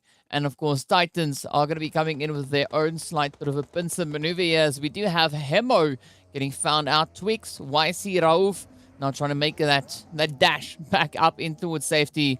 But they are going to be meeting the other half of this Titan split, and that could be the turning point for Titan to lock in even more so, because see P6 now turning all their attention over on towards Twix there, gets the confirmation. But now, it is going to be Seoul Esports reduced down to 2, and P6 just scoping in, waiting for those positions to line up. Oh, it does hurt to lose a couple of players here and there. Rauf also just getting a bit of a haircut thanks to AXA, who has been on for the chase at this point in time, and still a massive dash into safety, trying to get themselves locked up and hopefully ready to continue with this Erangel, because it would very much not be a great situation if they were to go out here taking home those bubbles, all those donuts, however you want to look at it, and onto their leaderboards. And Seoul Esports especially, they started with some great aggression, so it would be quite the pity to see them leave. Yeah, I mean, it would be quite the pity, but fortunately they are starting to split up their approach, so they could bring in a little bit of that extra longevity alongside with that. But speaking about longevity, right, as we now move over on towards the players here from Virtual Gaming, they are going to be rushing straight in alongside the super young stars. That first nade finding their way on towards Gaddafi, but now the rest of the team having to fend off these advances as one shot also now gets taken down, but a lot of pressure riding on the shoulders here of Winky. It is going to be a 1v2 position to play it at. Let's see. Could this be on the cards now for Winky? Great opportunity to try and push in and capitalize on that heal strat being played out now. Getting good information, dropping down now, but the dash into the situation is not going to be an easy one. As we know, Zeus just holding the line, looking for any and every possible angle. Still Gaddafi to deal with, still Alpha Luigi to deal with. Winky really has her work cut out for her here if she's going to get back into the situation, because already the races are there. They are up to 4, maybe 3 and a bit with the HP bars, but it is still a 1-on-4 scenario here. And now with the nades coming on through, it is going to be a reign of terror. Yeah, it is going to be quite a bit of reign of terror here, so Winky definitely going to be put to the test. NASA still in a position where they could be relaying some of that information, but Virtual Gaming, they're going to be looking to close that avenue down as they are pushing forward with a full send here. Alpha Luigi keeping that vantage point open. Winky now finding a trade here and there, but unfortunately it will not be sufficient as they do get overpowered. Virtual Gaming rushing on forward and just closing the door shut. Not going to be the option that they were looking for, but of course Triple Esports and VST, or in particular Zaxi, with like basically 1 HP, trying to survive this crazy onslaught coming through from Triples as the move comes on through. The trigger is there, and Black 7 will get the confirmation in a matter of moments at least, as the rest of VST, well, they are reduced to 3. Yeah, well, 3 is better than none, right? They still have a bit of a fighting chance to play at here. We can see that extra bit of a spread coming through. But again, the team's now starting to prioritize those more northern positions. But fortunately, the zone shift has just centered up on itself, actually zone blessing Virtual Gaming and leaders. But I'm liking the position being held by Zero Tolerance, right? All the way down towards that sunken city. Still being within the zone, but at least for the time being somewhat uncontested. No, left to their own devices, really. They have everything in opposition for them moving on through, but the rest of the teams also not joining that zone. We've still got Mad Knight, Blackjack Esports yet to make an approach into safety, because of course VST 1 round, they're right up ahead of them. So some good contention leading into these final moments that could see, those numbers dropping a little bit sooner than we would like, just because, well, some teams already set up and they're looking for those eliminations, and maybe even a couple of care packages, as Brody has spotted one out. Very, very tempting. Yeah, I mean, it could be quite tempting, but it's also a little bit of a trap, right? As we know, But it's teams tempting. sometimes turn their attention onto those positions. And of course, now, speaking about temptation, Kingerman was tempted with trying to push away, but unfortunately that health bar was not going to be on the table, allowing that. Fivo, meanwhile, also now having to try and bring Itzerboot back into the fight. Tyson, the Beast, and Amawin having to push across this bridge to get themselves either up in towards North George, or they have to commit to that southern position and try and find another way to get themselves secured into the zone.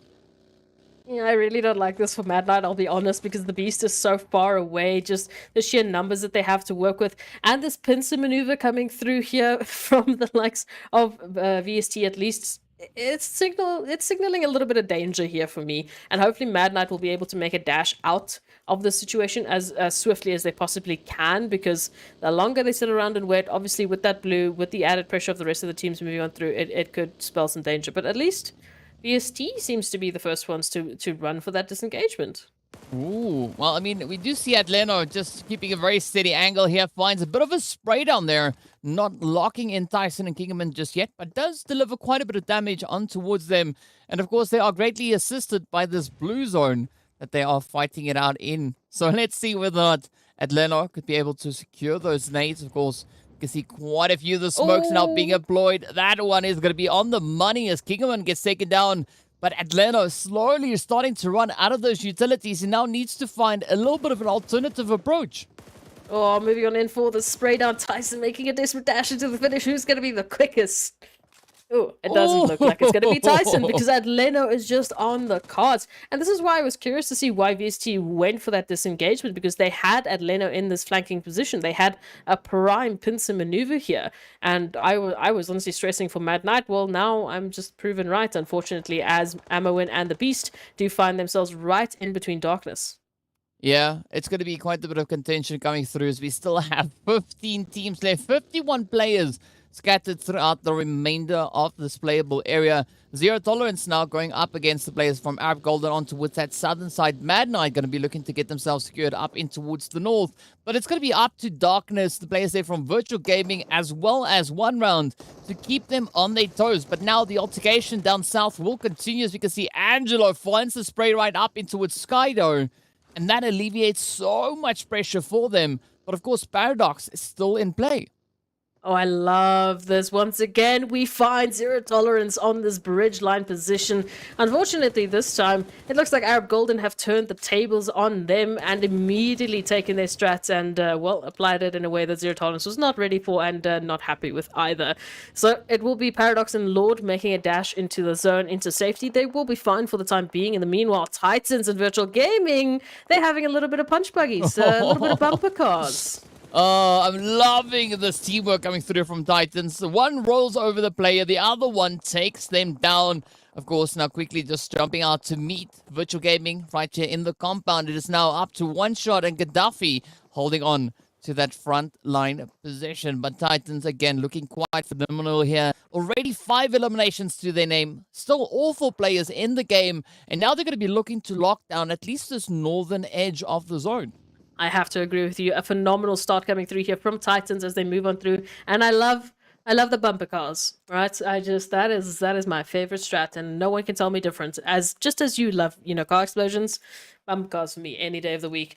Slime 4KT, they've moved into this at least location here close to Virtual Gaming and Titans. Of course, we know Slime 4KT down to at least 3 players, so they're still in heavy contention for anything at this point in time. One round, of course, they've got the pressure because they're trying to go up this ridgeline, and unfortunately, they're going to have to face down not only Mad Knight, but Darkness as well for this position. Yeah, and that's going to require quite a bit of information to be secured at least for one round to make a successful push here. But I'm loving this slight bit of a spread out that they've got. Eflex, of course, is going to be roaming around in that bucket, just trying to gather that additional bit of information. Meanwhile, Darkness also adopting a very similar kind of approach. But, I mean, Legends of War going to be just hunkering down, instead looking to creep themselves closer, but they are going to get found out as the shots connect on through, and it is going to be Flick now to get taken down next. But now the pressure turns onto the rest of the crew. Mowing and Powerboy really have to play these positions so cautiously. Yeah, this is going to be a fight for the hilltop here. King of the Hill coming through a different mode in PUBG Mobile, perhaps.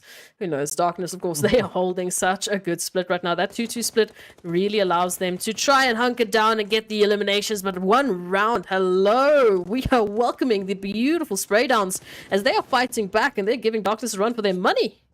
Oh, it's a very fair exchange coming through here. We do see also then the players there from Triple Esports getting sent off, but now the action will continue as Darkness and of course Legends of War going to be keeping a very steady position here. One round, still looking to find that gain, right? Still waiting for these options, these angles to line up so they can make that push, but the zone shifting up in their favor is going to be allowing a continuation of these efforts, especially looking at what we've got coming in between the players here from Darkness and one round. You can add Legends of War into the mix, and maybe if you really want to go so far as you can also then add in Mad Knight. I definitely add Titans into the mix right now because they're coming through from that eastern portion, also looking for a bit of that contention, looking for a bit of those fights. One round now holding the line here against Darkness as they look for that payback and hopefully to push back one round as they approach on through and are starting to take a fantastic portion of control of this northern zone. Yeah, well, it's all going to come down to who's able to maintain the majority of this position, as we can now can see, right? Myth also moving into the fray, rotating up that northern edge. But Darkness having a quick opportunity here just to get a bit of a reset, just to get those health bars adjusted. But now, Chico not going to be letting any of that slide for the time being. Instead, they're going to be moving further and further forward, hoping for an opportunity to line itself up. Escanor so close to getting hit with those shots. But fortunately, the smoke is providing that extra additional layer of coverage. Meanwhile, now we do see Soul getting taken down, but up comes the spray downs as one round and Darkness ascend into chaos. Oh, and it's just going to continue at this point in time. Again, you might be done with one team, but there's another lurking around the corner. Zala with a quick turnaround, even onto Escanor, takes 2 down from one round, as it's only E-Flex now to hold the line, but thankfully they managed to find the connection. Darkness will be leaving us and going back to the lobby, but of course Legends of War and Myth, their story is not over whatsoever. They are still in contention for this northern portion of the zone, and Myth especially are looking for a good navigation into zone. Yeah, it does seem like Myth, they do have the numbers advantage moving in here, going up against the 2 hopefuls, rather 3 hopefuls coming through there from Legends of War. But further down south, it is going to be Arab Golden now rushing straight on in as Carryboy tries to close it out, but Angelo just overpowering with the spray downs, clutching it out for the team. Now, of course, 2 remaining hopefuls are here for Arab Golden. It's going to be Angelo and Ilias. Now looking to see if they can keep the hopes and dreams alive. Meanwhile, Titans are going to be moving ever closer, finding the angles down on towards the players there from Slime. As you can see, Storm now getting traded. Up to Plaza it goes. Who's going to be making that dash, trying to get themselves situated back in towards the zone, but still a very treacherous terrain to try and move about. Titans also splitting up, trying to cover the most amount of ground possible because they know there is a plethora of teams that they could be taking apart here, and those eliminations are already showing how aggressive and how active they've been in managing those angles. Now moving on through from this eastern portion of the zone, relatively uncontested. It's only 0 tolerance really, but now Myth, tables have turned. Yes, the turns have indeed tabled, and up comes the Legends of War. Merwing is going to fall to the spray down there as Momin is not going to allow too much of that aggression to follow through. But a great bounce back coming through here from Legends of War. Flick, of course, right there on the front line, trying to keep the aggression as tight as they can find it. E-Flex Knight now having to find a bit of an alternate approach to make. Still keeping their eyes locked over on towards Legends of War, but also trying to find a bit of an alternative way to get themselves maybe flanked around or positioned up into that zone. Our boy and Fleck looking for the options here. As you can see, their focus is split. It's either Myth or it's one round that is going to be a cause for concern.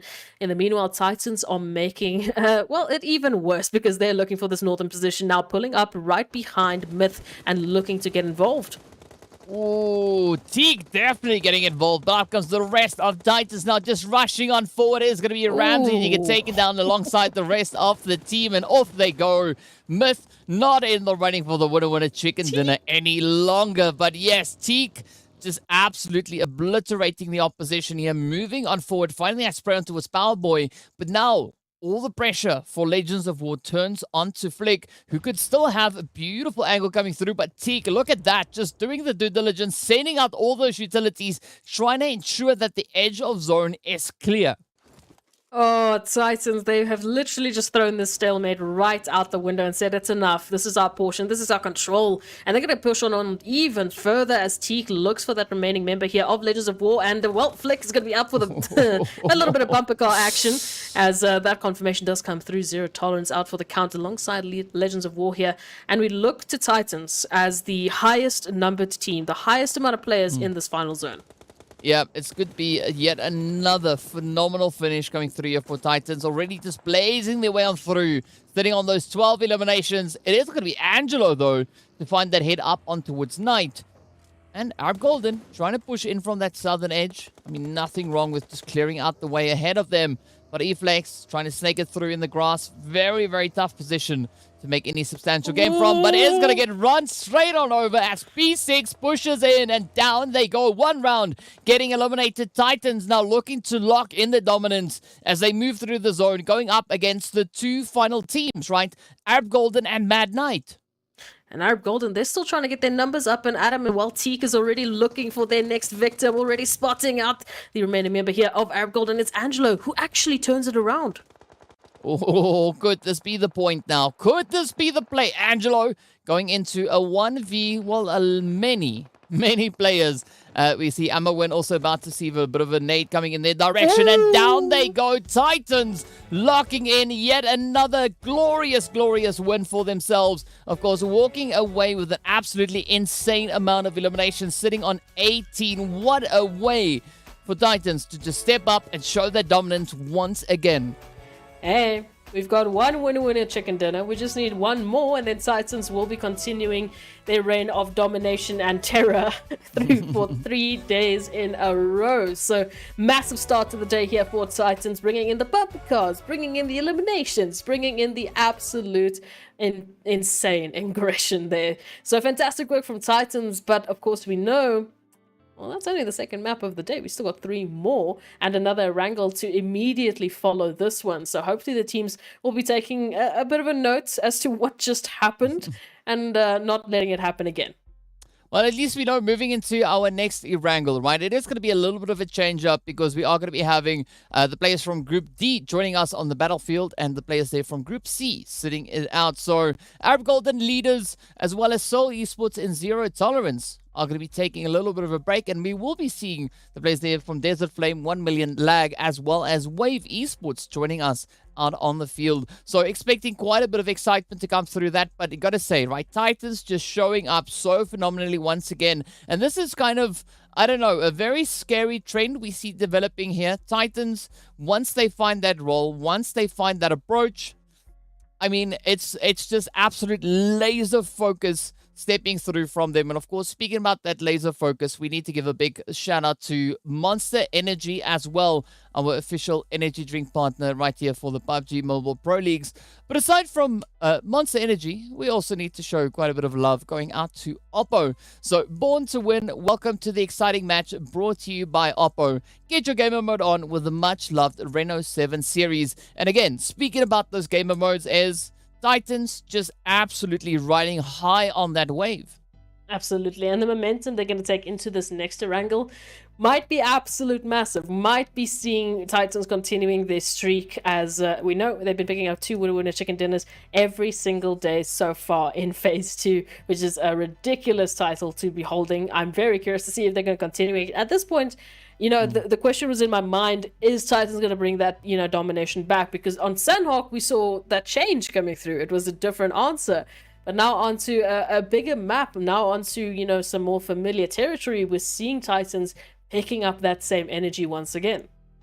Yeah, they're going to be quite the troubling force to try and deal with here. And as we saw looking at our points, the only team at this point that could step up and bring in quite a bit of opposition to them could potentially be the players there from leaders. But let's take a look at our match rankings to see how many points these teams were able to secure. And unfortunately, you know, we're not seeing the players from the side of leaders being on this first page. However, we do see Arab Golden rising to the occasion, coming through with those 9 eliminations, half that of what Titans brought in.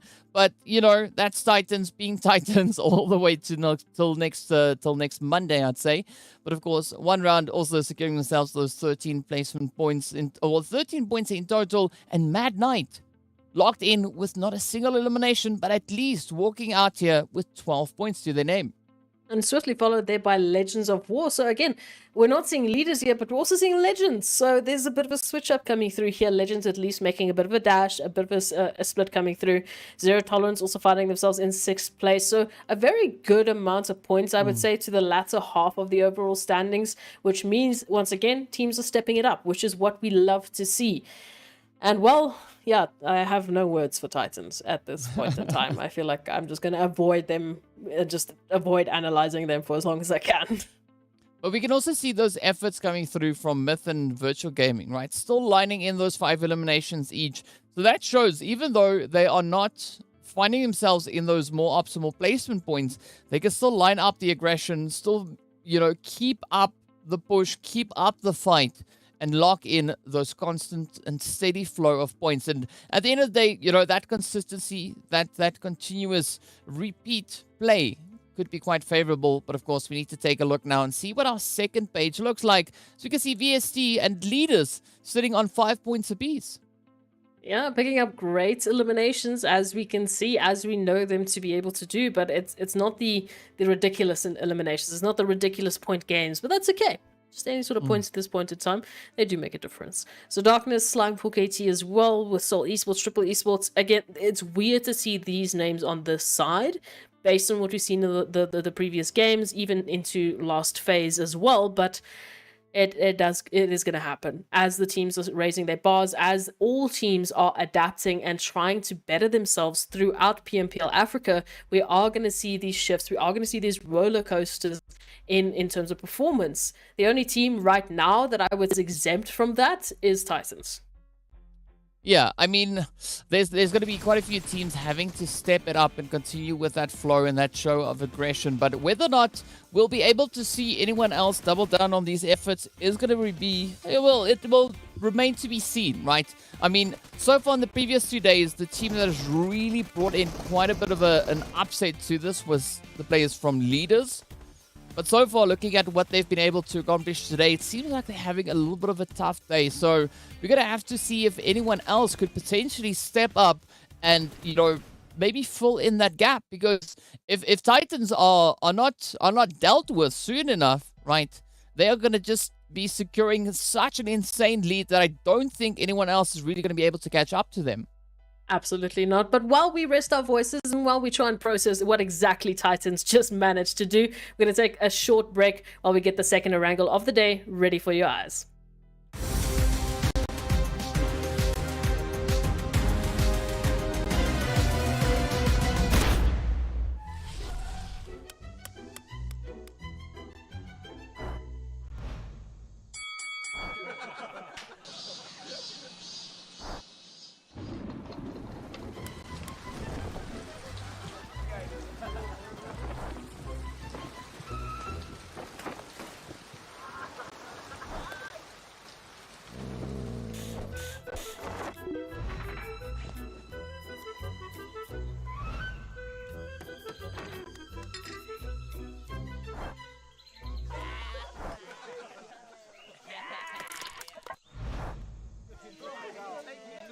Stalemate? No problem. Ultimate Arena decides the victor. Feel it the same way I do. As time goes by, I can't wait any longer. Just say that you'll be with me too. As time goes by, my love grows stronger. Can you feel it the same way I do? As time goes by, I can't wait any longer. Just say that you'll be with me too. Just say that you'll be. Say that you'll be. I'd be there for you whenever you need me. But you've been holding back. Maybe you're just not ready. Baby, do you feel the same? Or do you feel the pressure?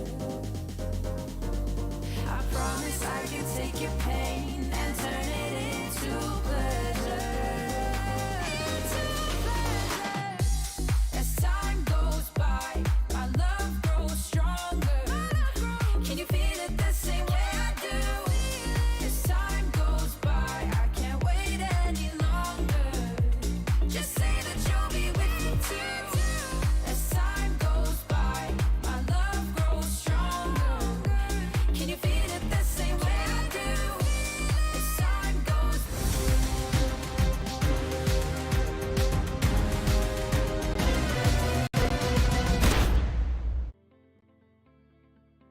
Hello and welcome back to the PUBG Mobile Pro League Africa Fall 2022 season. Of course, we saw some pretty insane plays coming through with Titans stepping up, claiming yet another winner chicken dinner. But now, as we're getting ready to move over into our second Erangel of the day, we're going to be looking to see whether or not they are going to be replicating those efforts once again. As you said, as so far Titans have been coming in with those winner chicken dinners, 2 chickens a day. I don't know how healthy that is, right? That's quite a bit of chicken, though. It's a lot of chicken, so yeah, their diets aside, Titans have definitely been putting in the consistent effort. So let's see if they are hungry for some more chicken. Well, I mean, all will be revealed pretty soon, but again, right, it's going to be that opportunity for anyone to try and step up and steal those chickens. They are still up for grabs, and it could still go to any particular person or any particular team for that matter. But as we know, right, this being match number 3, it is going to be Group C sitting it out, as I said before. So we're not seeing any leaders esports currently on the board. As you have it there, Arab Golden, Soul Esports, and Zero Tolerance going to be joining them in that quick little break that they are going to be taking. But look at the gap, though. It's almost on 100 points between Titans and their closest contenders being leaders esports. Yeah, so, as we mentioned, if Titans aren't going to be dealt with anytime soon, then, well, they can run away. But they're already doing that. They're already managing 100-point gap, which is ridiculous. Again, the fact is that they picked up 100 points in the first day. Yeah. So just that one day alone has already set themselves so apart from the rest. But it's just not stopping here for Titans. I don't see an end to it. Yeah, I mean, it's glorious for Titans, right? As we can see them also occupying the highest damage point there, as well as top players, the top this, headshots. top that, top this. Yeah, I mean, so Titans on top, right? That is just some TNT dynamite coming through from them. But of course, speaking about that dynamite, the TNT, we are going to be looking at a very comfortable zone, super complementary to the flight path itself. But of course, it is going to be 1-9. Oh, putting a bit of a spray up in towards Puncher, but not sufficiently so as the rest of the Titans come rushing on forward, stopping that approach right there in its tracks. But the rest of the lag team, we can see them just situated a little bit more on towards that western side. So yeah, I don't know whether or not Lag is going to be the team to step up and, try to be a little bit of an opposition to the side of Titans. Maybe it could be Myth. In fact, it could be anybody at this point in time.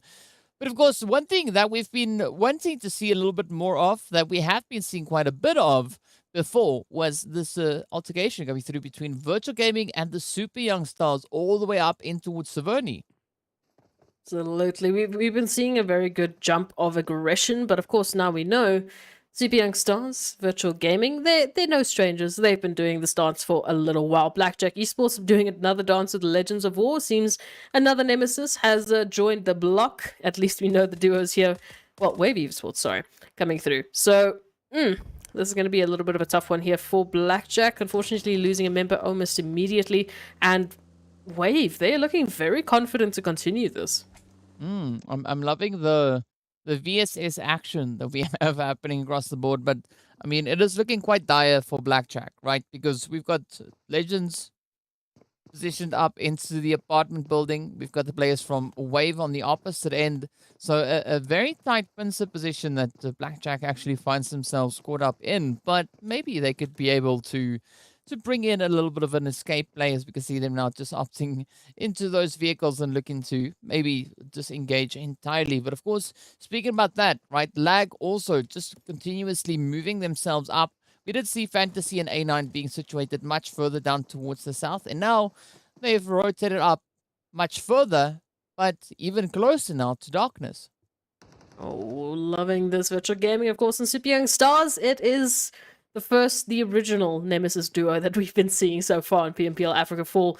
And again, it is that rematch. Constantly when we see this, I'm still putting Super Young Stars on the back foot because they still need to win a couple before, these two get tied. Virtual Gaming taking a very similar approach to what we've seen in the past before as well. But of course, Super Young Stars rocking it with a slight roster change. So maybe there's a little bit of a different tactic coming through this time around. Well, only time will tell us which one it will be, but Messi just missing out on that opportunity to find A little bit of a cheeky spray. It is going to be Gaddafi now, getting themselves all hyped up and ready to roll. But a slow, steady position being held here by Virtual. Not going to be pushing up too aggressively on the Super Young Stars. Instead, it seems like Virtual are going to be waiting patiently for the Super Young Stars to make their play and then come in with a response on that. That is the hope at this point in time. Just going quiet, getting some information. Well, of course, we know Virtual Gaming opting for that 3-1 split, trying to get a very good line of sight. As we can see, that's that one on the 3-1 split. It is the form of Zeus just punneling Nossa at this point in time as they're trying to get a good line of sight onto Alpha Luigi. And the rest of the squads, of course, they're just holding that line. Ooh, that nade just narrowly missing Gaddafi as well. Yeah, that flashbang, doing a little bit of flash, but no bang coming in with that. Instead, Winky now tries to send up a little bit more. I think that was yet again. Oh, no, that was a smoke. But up comes Mur now, trying to see if they can get the push on towards one shot. One shot. No armor whatsoever. They are going to be going up, stepping to the challenge. But it's going to be Winky to succeed in finding that rush outcome. A bit of a window shot. But Gaddafi will get greeted mid-air.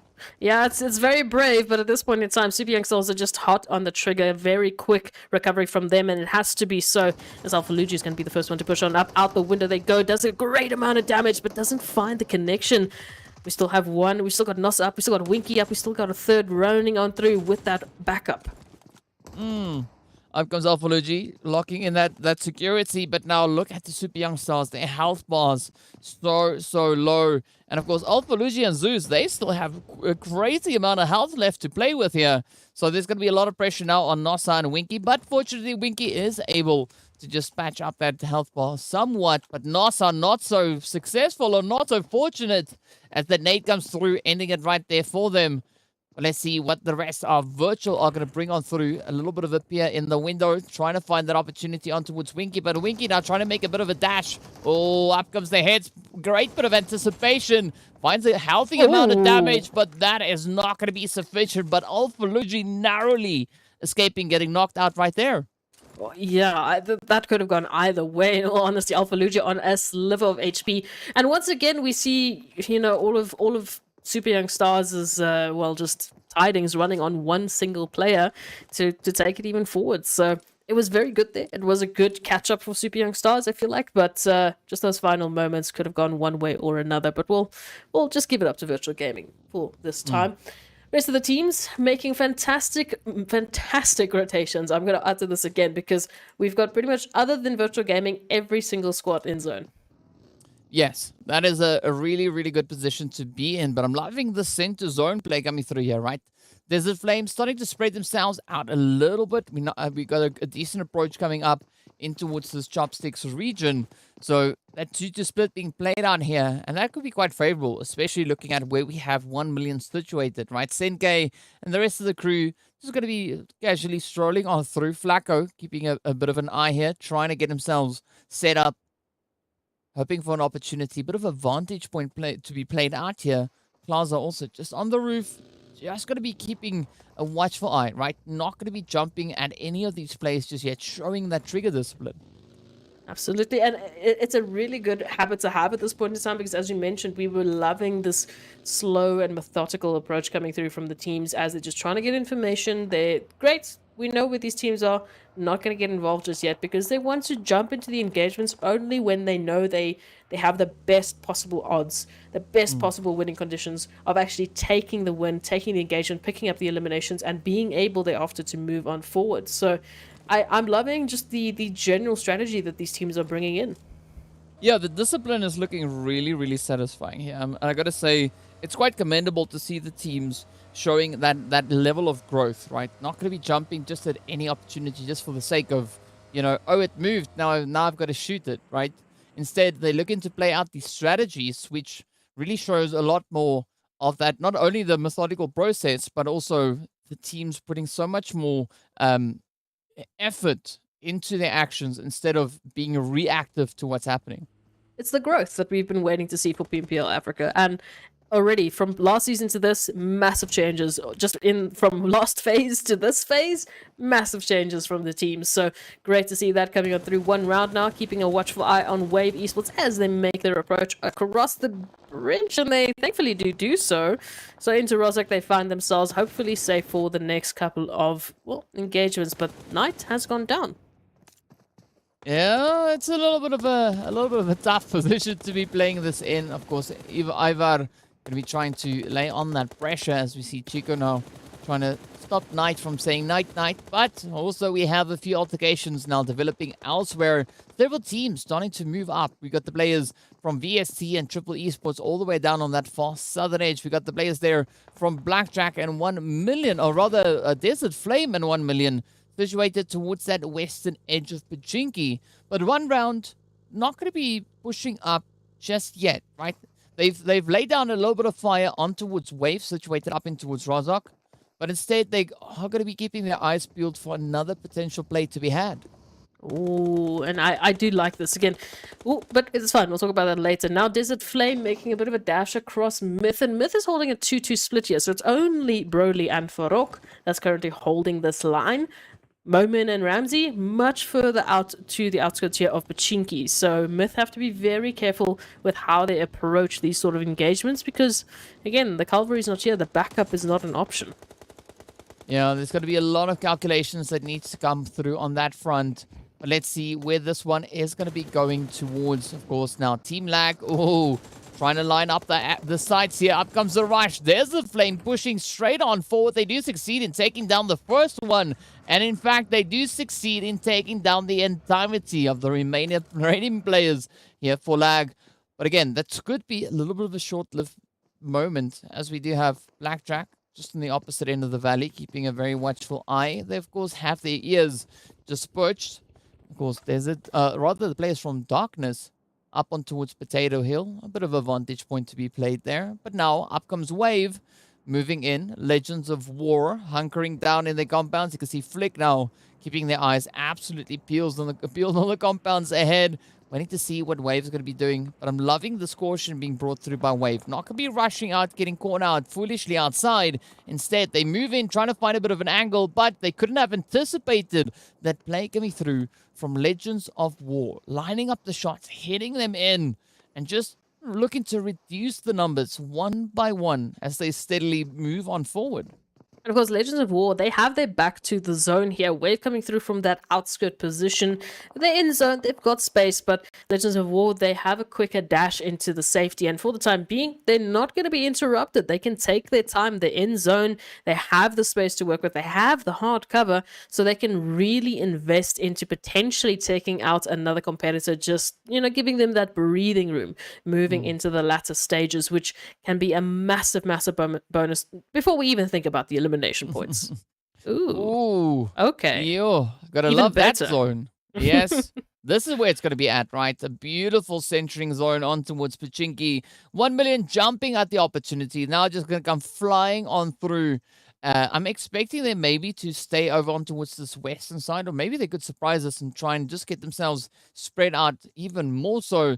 But it's going to be a little bit of a bumpy ride, especially looking at the team situated on that eastern edge. But Wave and the players here from Legends of War will continue with the onslaught, right? Getting in that trade, both sides. This is where the challenge comes through. Who will be the team to secure that next position? Oh, Flick, I'm sorry, but that nade was just too good. Powerboy and Irving rather, are looking now to hopefully recover the situation, as we do have that flank coming on through here. Unfortunately, Obessa not really in a position to jump into the action just yet, but they have a really good line of sight here to Wave Esports here within the warehouse position. Now, Powerboy moving, they're taking account of what's occurred, of course, but in this hesitation, in trying to take the information as much as they can, that gives Wave the opportunity to not only reset, not only get their own information, but get the HP bars back up to where they need to take another altercation. Yeah, but again, these positions proving to be quite challenging, right? Neither team wants to be the next one to fall on down. We are still sitting with 14 teams left.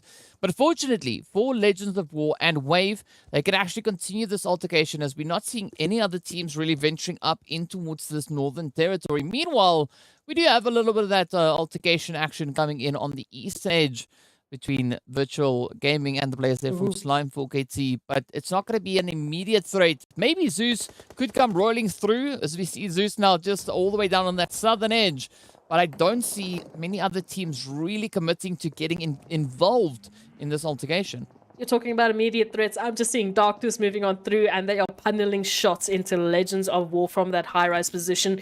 As we can see, they gave it a couple of warning shots, but they definitely are looking to take that even further. So now Legends of War, unfortunately, they're sandwiched. They have all the pressure riding on their shoulders. Well, I mean, maybe they can cope with this pressure. We'll have to wait and see. It definitely does force them to rethink their strategy as to how they want to try and secure this compound. But again, right, Wave not going to be backing out of the opportunities. You can see D3S and Zakaria getting themselves prepped up for a bit of that push. Owlboy waiting steadily, about to get that welcoming committee running. Oh, the shots, of course, connects on through. It is going to be Powerboy to fall. And now Mowing comes in with a bit of a vengeance. But unfortunately, they too fall to the sprays coming through. And now all the hopes turn to the final remaining player here for Legend of War. And Obesa, they were holding the flanking position. They were holding the information line here for Legends of War. And unfortunately, because of that pincer, because of that shift in Legends of War and their approach into the situation, again, assisted by Darkness, it's landed in, well, last man standing syndrome here for Obesa, who are still in zone. They still have an opportunity to potentially rotate on out.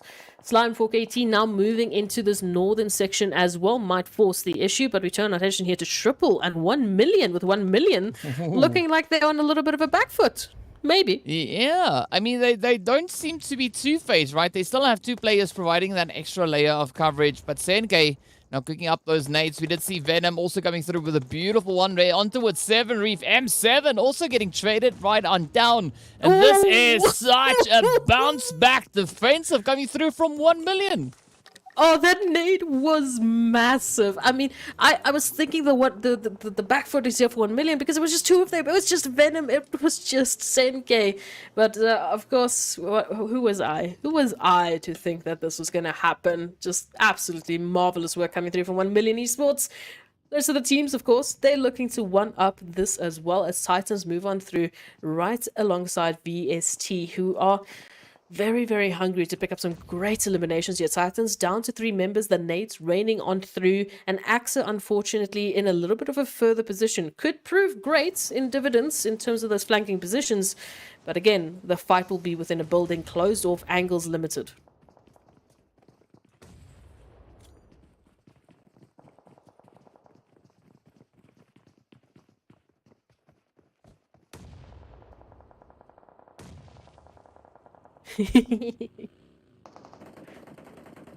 Oh, it's okay. Names. It is just names today. But Titans, they've already picked up those 2 eliminations, and they're holding strong. Axe just trying to reach across and give their teammates some just openness here, just some space, some breathing room to get those HP bars back up. And it will work, but now VST, they've got the trigger. They need to get this altercation done and dusted.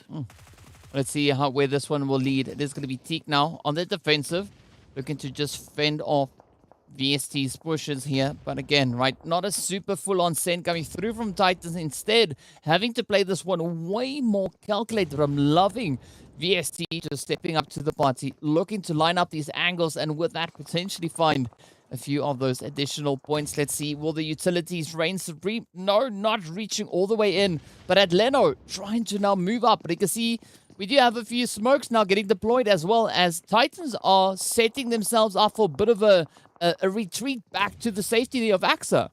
Oh, and mulling off that window just limits Titans' approach. They don't really have an exit strategy right now. They want to make a dash for the window, but they don't know who's holding that bottom line, who's sitting at the bottom just waiting for that jump to come on through. Teak looking for an opportunity here, but it will be wasted as 3-4 members of VST now jump into the fray. Oh, but it's not over just yet. It is going to be up to Puncher now, looking to get this locked in. We see Fivo coming up with that S12K. Nice little bit of a suppressor on it as well. But Axum joining the party here. Vaults in the Oh, window. wrong window. Down they go. VST now still looking to keep up the contention here. Puncher going to be moving up to Teak, trying to lock in that race. We can see Zuxi now falling to the damage. But it all now rides on its boot. And Titan just holding on for dear life, but now it's going to come that push opportunity as they are going to be looking to capitalize. Pancher strafing on up. Oh, gets taken right on down, but it's a boot. Gets taken down with that off-angle push and that nade coming through. Again, where did... Oh, it was a self-net. Yikes. Sorry for that one. But yeah, Titans and VST just out for the count. They cleaned each other up. Is it Flame, of course, finding Blackjack, so... It's okay, DK. We will be managing these names now. Your two nemesis have come through, but it is a great opportunity here for Desert Flame moving on through. They do have a tough time right now, I would say, to take that southern approach because it's Mad Knight, it's Blackjack Esports. There's a lot of teams to fight here. Yeah, but of course, look at Slime now, just rushing straight on forward. Broly, got to keep that window under lockdown. Up comes Storm, trying to crash to the party. It's not Uber coming through. Let's see, who will it be? Instead, it is the Molly. Finds a little bit of damage, but nothing too drastic on towards Broly. Trying to quickly just patch up while staring down the flames. But of course, up comes the nade. It is going to be that final closer right there, and it is the end, at least now for Myth in this match. But again, looking at what we've got coming through so far, it's going to be a very, very tantalizing zone for teams to fight on through.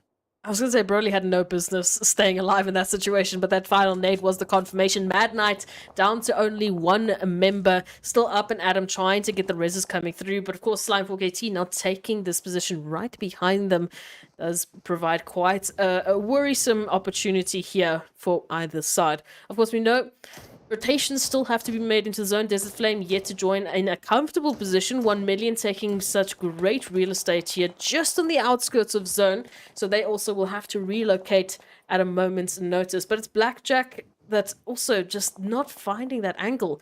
And I'm focusing on Darkness right now, who are center zone and looking very comfortable.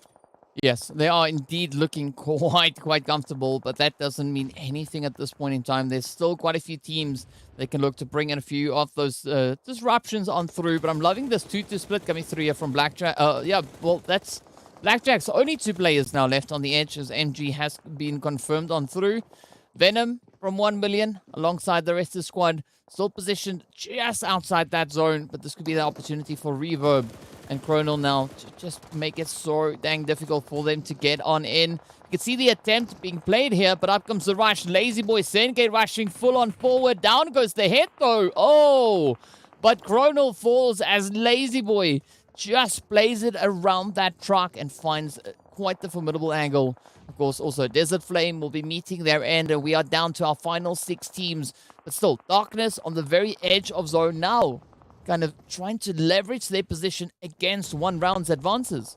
They've got some great height here. They've got some great line of sight so they can really utilize as one round. Unfortunately, have to make the dash up the hilltop here. And it's going to be a little bit of a tough one, especially with the 2-2 split. The Darkness are really running with, trying to just maximize the amount of angles they actually have to work with here.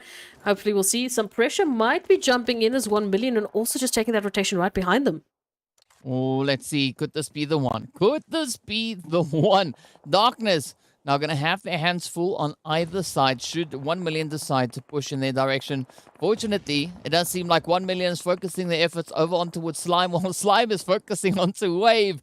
It's a bit of a trifecta play happening on that end. But down south, or down north, right, it's going to be one round and Darkness creeping closer and closer to each other. Ghost stepping out with a few of those straights, not finding the most ideal angles. It's going to be up to Knight now to follow through, looking to see if they can maybe find a bit of a position to play at. They do succeed, picking up Zazal. Down they go. Up comes Ghost, the next potential player, up for a bit of a knock action. Chico, oh, on the full-on send. Escanor comes through with a UMP. And now Darkness having to rethink this entire approach. Yeah, Darkness not winning their one-on-ones. Unfortunately, it's one round that are just making the plays. It's Knight moving on forward to look for Tornado, to look for Iron. At any point, either one will count at this time.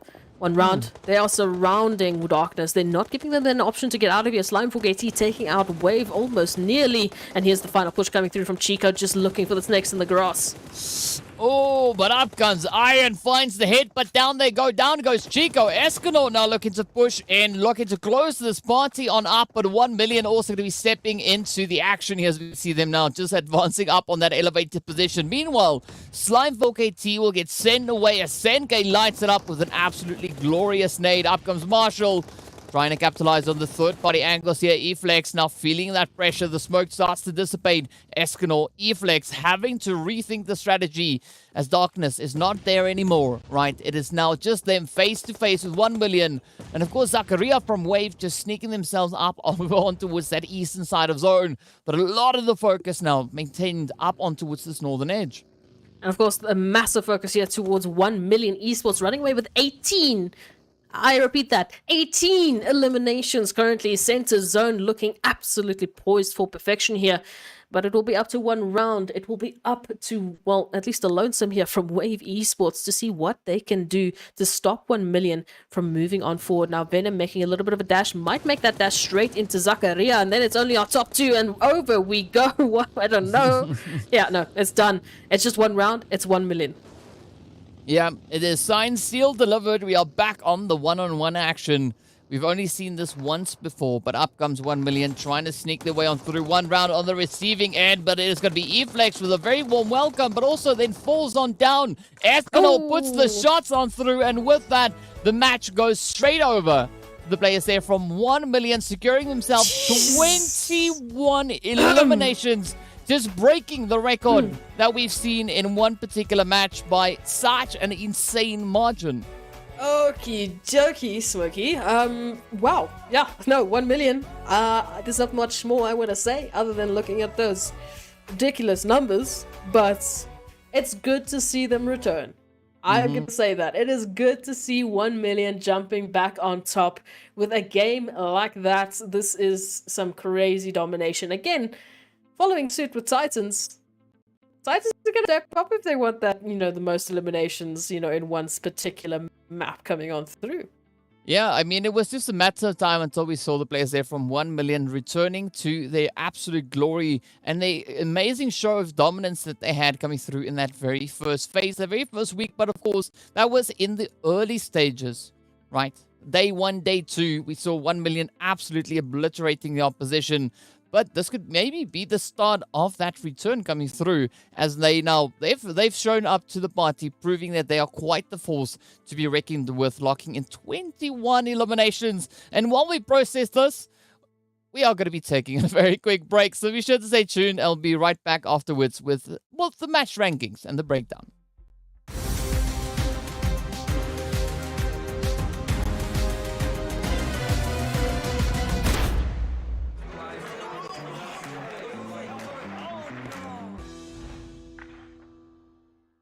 If only I had a weapon, I would take over the punching kick.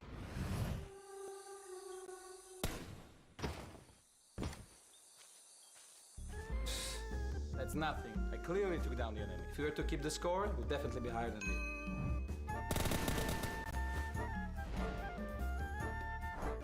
If I hadn't thrown the wrong grenade, I'd be eating chicken dinner for sure.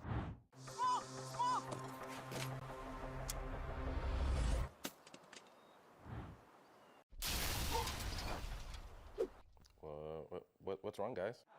If you don't agree, listen to Ultimate Arena.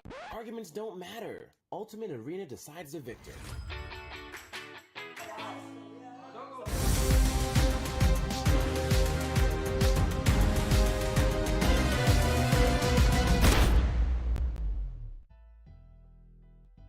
Hello and welcome back to day 3 in the second phase right here in the PUBG Mobile Africa Fall 2022 season. Absolutely insane action that we've been seeing so far today. 1 million stepping up with the second place on match 1. Right now they double down on this efforts, locking in that winner chicken dinner in match number 3. But not only did they get that winner chicken dinner, they did so with 21 eliminations to their name. Absolutely insane. I'm so glad no one can see my face right now because it's just... Oh, it is just pure shock on my face right now. But 1 million, Just there's nothing else. Like, again, I want to avoid analyzing Titans. I want to avoid analyzing 1 million in that Erangel. That was just okay. Moving on to the rest of the squads, of course, we know one round wave Esports, Darkness, Slime 4KT picking up those double digits. So great little bit of an opportunity for them just to bolster their standings on the overall. I will say that I am thoroughly disgusted by 1 million and their just reign of supremacy. I mean, where was this on Monday and Tuesday? Were we just waiting to surprise us on a Monday like this? Well, I can tell you, right, them surprising you on a Monday is going to be quite the tall order, right? Because we're only playing Tuesdays and Wednesdays. Friday. But sure is. We'll go with Monday, Friday. Tuesday. Yes, but this is a great improvement coming through from 1 million, right? If we look back to what we had in last week they were sitting on this side, right, over on the second page. This week, one match, they doubled the efforts from what we saw in the previous day 3. But, you know, due to the insane performance we had coming through from 1 million, it resulted in the rest of the teams not finding the most favorable amount of points being awarded to them. Oh, I can tell you what. The fact is, we're seeing such a change up from these teams, and we're going to keep talking. I'm going to keep talking about it, rather. That the teams are still adapting. The teams are still.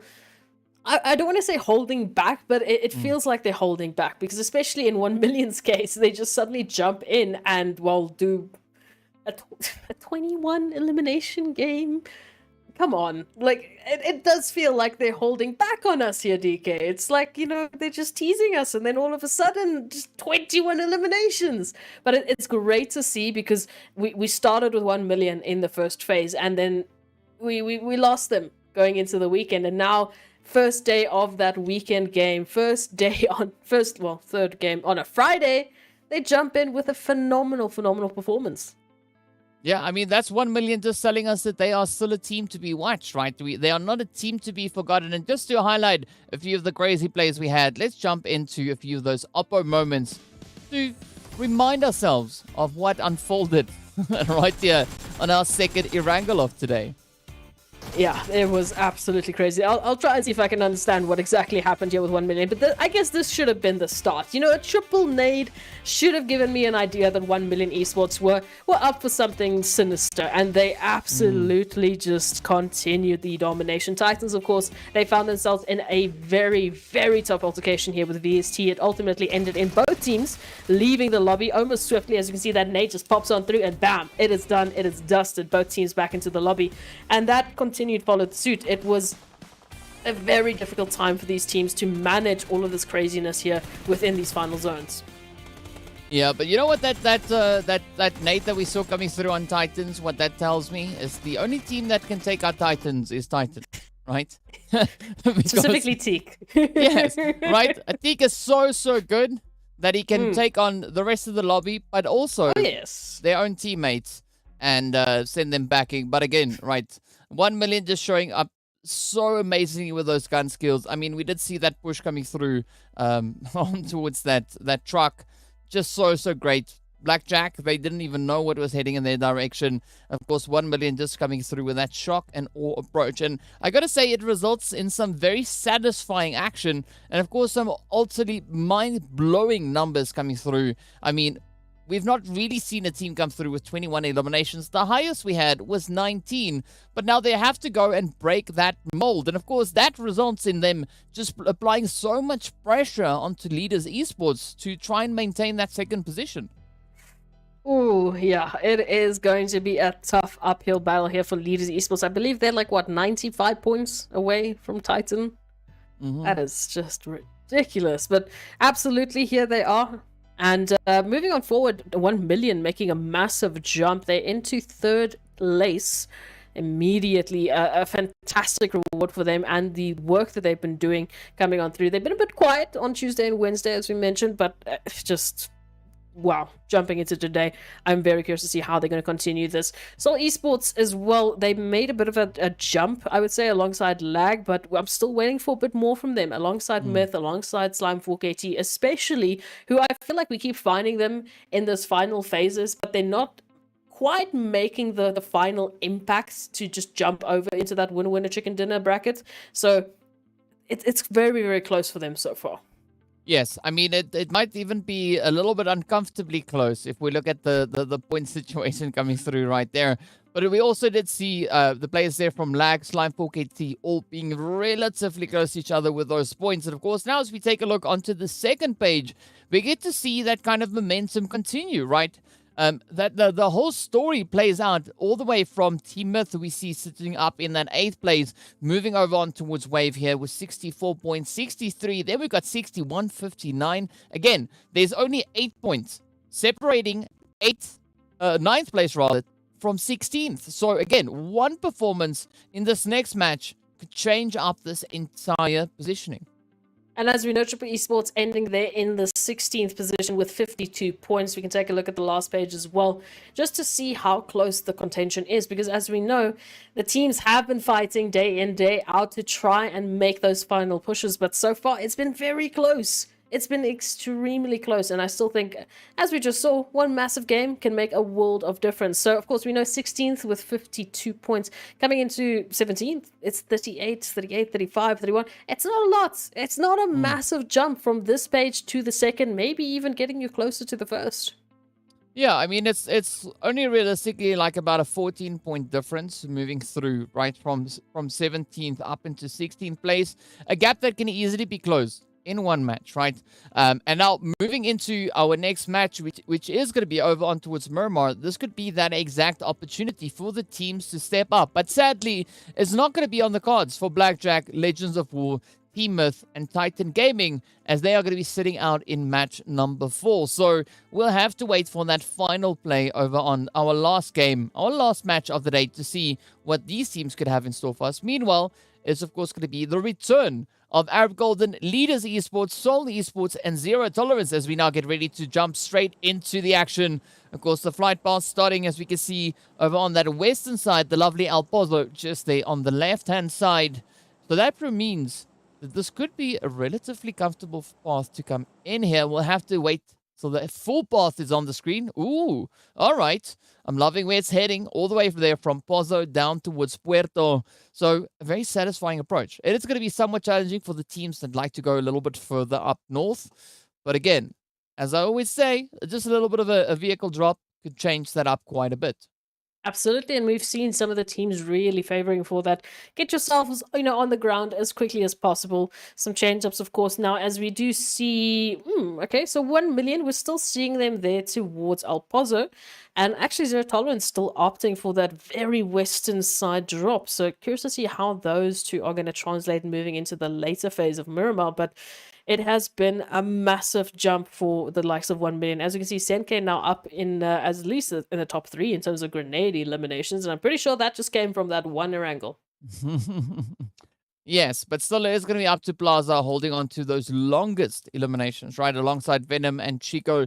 Still some very impressive numbers to have nonetheless. But no surprise to see Titan dominating the knockout side. Always great to see Morteza, as we also then have our zone that is going to be sitting relatively central, right? I mean, it is going to allow quite a bit of a play to be had in towards the middle of the zone. Power grid I'm looking at in particular, also potentially up in towards San Martin, where we can see Slime 4KT and the players there from Desert Flame in quite a bit of a close position, right? Not the craziest place, but it's still a little bit too close for comfort. Speaking about that, Ivar also finding themselves just holding on to that seat.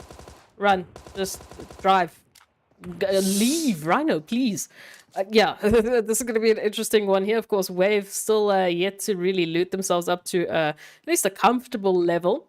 And now facing off against one round, looking for that pincer maneuver. We'll keep an eye out to see what's going to happen here. Of course, all of this is still happening within Zone because the Zone is just so kind to these players. But I do not see a very, very easy exit here for Rhino. Just dodge and weave. Just leave. Please, just leave.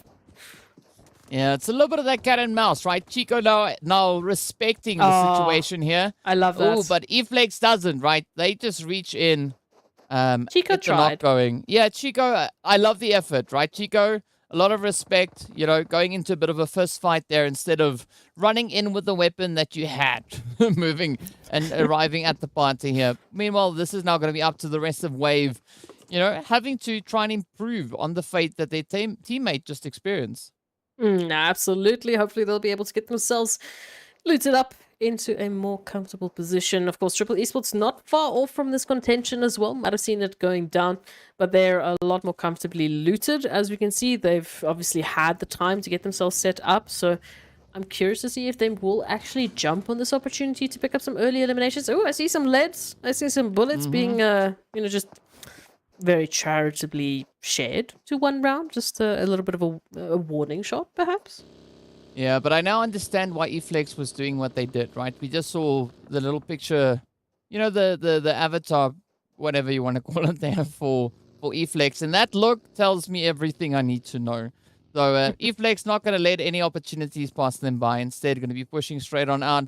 But Ivar now just going to be keeping their ears open. As we can see the players there from one round rotating up ahead of them. But this is where Wave now needs to find a bit of an alternate approach to get themselves to survive even further into the game. Yes, they still have 3 players up, but they don't have the most ideal starting position. As we know, they still have a few contenders roaming about. Oh, yes, absolutely. All of the teams still well represented into this current phase of Miramar. And the teams, again, we mentioned, they've had a massive warm-up. They started with Sanhok, went on to the 2 Erangels back-to-back. So they warmed up, they're ready for the action, but now they have to just sort of take a breath and say, listen, this is Miramar. We're not looking for those crazy early engagements, but the teams are definitely just... You can see that aggressive energy, which is, again, I think why I loved last week's... Friday's set of maps, because it just carried on through even to Miramar. The teams were just sort of more active than usual. Yeah, we like that extra little bit of spark being ignited as the teams move on forward. And of course, one round going to be looking to just continue on with their efforts here. We got the D3S sitting with the M249 in hand, prepped and ready to roll. But they are going to be put to the test, right? As we do see Chico now just vaulting up in the window. Ooh, fortunately for Chico, they didn't head directly in that direction. But D3S now following through on the aggression, steps up, gets the knock and the confirmation, while the rest of the crew now looks to just fortify this position. But I'm loving this approach coming through here from Wave, right? Even though they lost their player, that's not the end of the world. They're now looking to avenge their teammate and just give one round a little bit of their own medicine. I do like that opportunity. Wave now, revenge is on the cards, and I do love me a little bit of revenge. Just bring it back. The teams avenging Rhino and said, listen, you did not respect the punching rule. All right? So now we take you out. We take one of yours, potentially. Wave, of course, they do have Knight in this compound, at least. That has been left to their own devices. The rest of one round have opted for that rotation out because they are also down to 3 players. They do not want to lose more than they already have. But the question is, does Wave know that Knight is here? Ooh, I mean, that's the good question, right? Well, Knight is not really running around with the sign saying, I'm here, I'm here, I'm here, right? They want to keep it as a bit of a surprise. So I'm hoping, at least for Knight, that this position pans out and they are successful in getting that sneak approach deployed. But it's still going to be a little bit of a risky play to be made here, right? Eflex, Escanol, not that close. So however way this one unfolds, could be a little bit of a bumpy play. But up comes Zakaria, just creeping closer and closer. Oh, Knight now jumps at the opportunity. On goes the sign, though, as that element of surprise is now right out the courtyard. And it's going to be up to the players here from Wave to see whether or not they're actually going to find them out. Oh, up comes the heads. Knight going to town, but essentially does fall to the shots and the spray down coming through from D3S. Ooh, and look, it was close. They should be able to hope to get those races moving on through. And then they won up from one round. So, revenge. Slime 4KT, of course, now they've rotated through. They've spotted one round making that approach into the compound. So they've got great information, great opportunity for Pincer. And Plaza's going to be moving on through just to get closer, getting some good information. Pronto is still here. The rest of Slime 4KT not far off as well. So they can really put in a good investment to take this one round team out. Ooh, but Plaza coming in with the strafing. That is not what you want to have happen. Escanol Now going to be looking to find a little bit of a safe escape here to make, but Storm has got that western position pretty much dialed in. Now up comes the push. Escanor is going to fall as Pronto sends out that final nade to just get it all shut down. And off they are. 1 round getting sent out in 16th place. With only 1 elimination, and that was because they did not respect the punching rule. So that is sweet justice, DK. That is sweet justice coming on through. I'm kidding. No offense to 1 round. You guys, it's okay. You got another Miramar. Don't worry. But looking at the rest of the teams now, very central position for most of them. Arab Golden and Zero Tolerance, of course, coming in from that northwestern side. Lag a little bit straggle, a little bit one of the stragglers moving in from the southwestern side, but they're in zone. They're comfortable. All the teams in zone, in comfortable positions, as we know. Zone hasn't been very harsh for them. This next phase shift, however, will be the focus point to see which teams are going to be finding themselves in a much more advantageous position. As we know, a lot of them already set up nicely within compounds, but do they now need to evacuate said compounds is the question. Ooh, that is a good question. The answer is no, right? The zone will allow them to kind of just continue on with their efforts. But I'm loving this congestion we are having on this very edge of zone, right? Soul and the Blaze here for the Super Young Stars having a bit of a swing at each other. Messi, of course, now going to be situated in a slightly exposed position there. And of course, you can rely on Hemo and Rauf to step through and just lock in that knock. But now, it turns to the rest of the team coming through here from the Super Young Stars, right? We can see Moore now up in the window alongside Winky and Nasa, trying to see if they can play out this hard cover. But Soul not going to let this one slide instead. They're going to be looking to push a little bit further forward, trying to see if they can keep that tight lock on them. Oh, absolutely. Messi, unfortunately, is going to get confirmed out. But Super Young Stars still 3 players up, and Adam now looking at the rest of Seoul as Twix is down. A very good opportunity. They're sitting on equal footing. But again, it's these positions. Now Nossa trying to sneak closer. Great information play here. But Super Young Stars are going to have a very difficult uphill battle, quite literally, as they don't have the same line of sight that Seoul has. Ooh, yeah. This could be the one for Soul to just show their dominance, right? Just lock in the position. But it is going to be that send coming through from Super Young Stars, looking to apply some form of pressure here. But, I mean, not moving out just yet. Instead, just going to be sticking to that spot. Nossa, on the other hand, not going to be too satisfied. Going to be rushing straight on forward. Spots a bit of an opportunity there on towards Hemo, but knows that they have not yet been able to see where the rest of the team is situated. Spots Hemo. Ooh, this could be the play now. Up goes a bit of a trade. Sneaky assault succeeds. Now Rauf on the welcoming part there. Oh, takes quite a bit of damage. So this could be the commitment to push in. Oh, Nossa does not make a successful advance there. And unfortunately, they did not have the reinforcements of the rest of the team to back them up. I honestly don't know how Rauf just managed to stay alive in that scenario. I will be honest. But HP bars aside, so Esports, of course, they have the advantage. They still have the best numbers. They still have a great opportunity to move even further from this.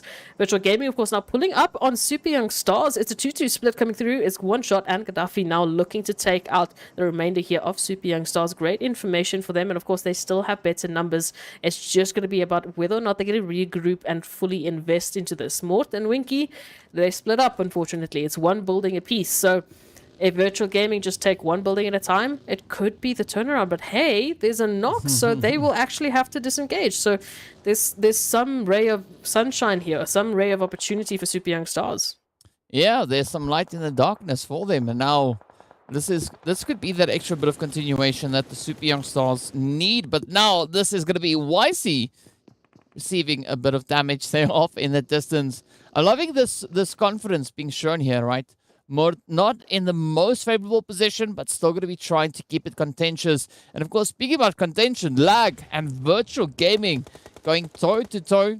Quite a bit of damage being dealt either side, but both teams quick on those recoveries, looking to keep the fight ongoing. Oh, but is Gaddafi to get found out? Zeus now trying to occupy a little bit of an elevated angle there.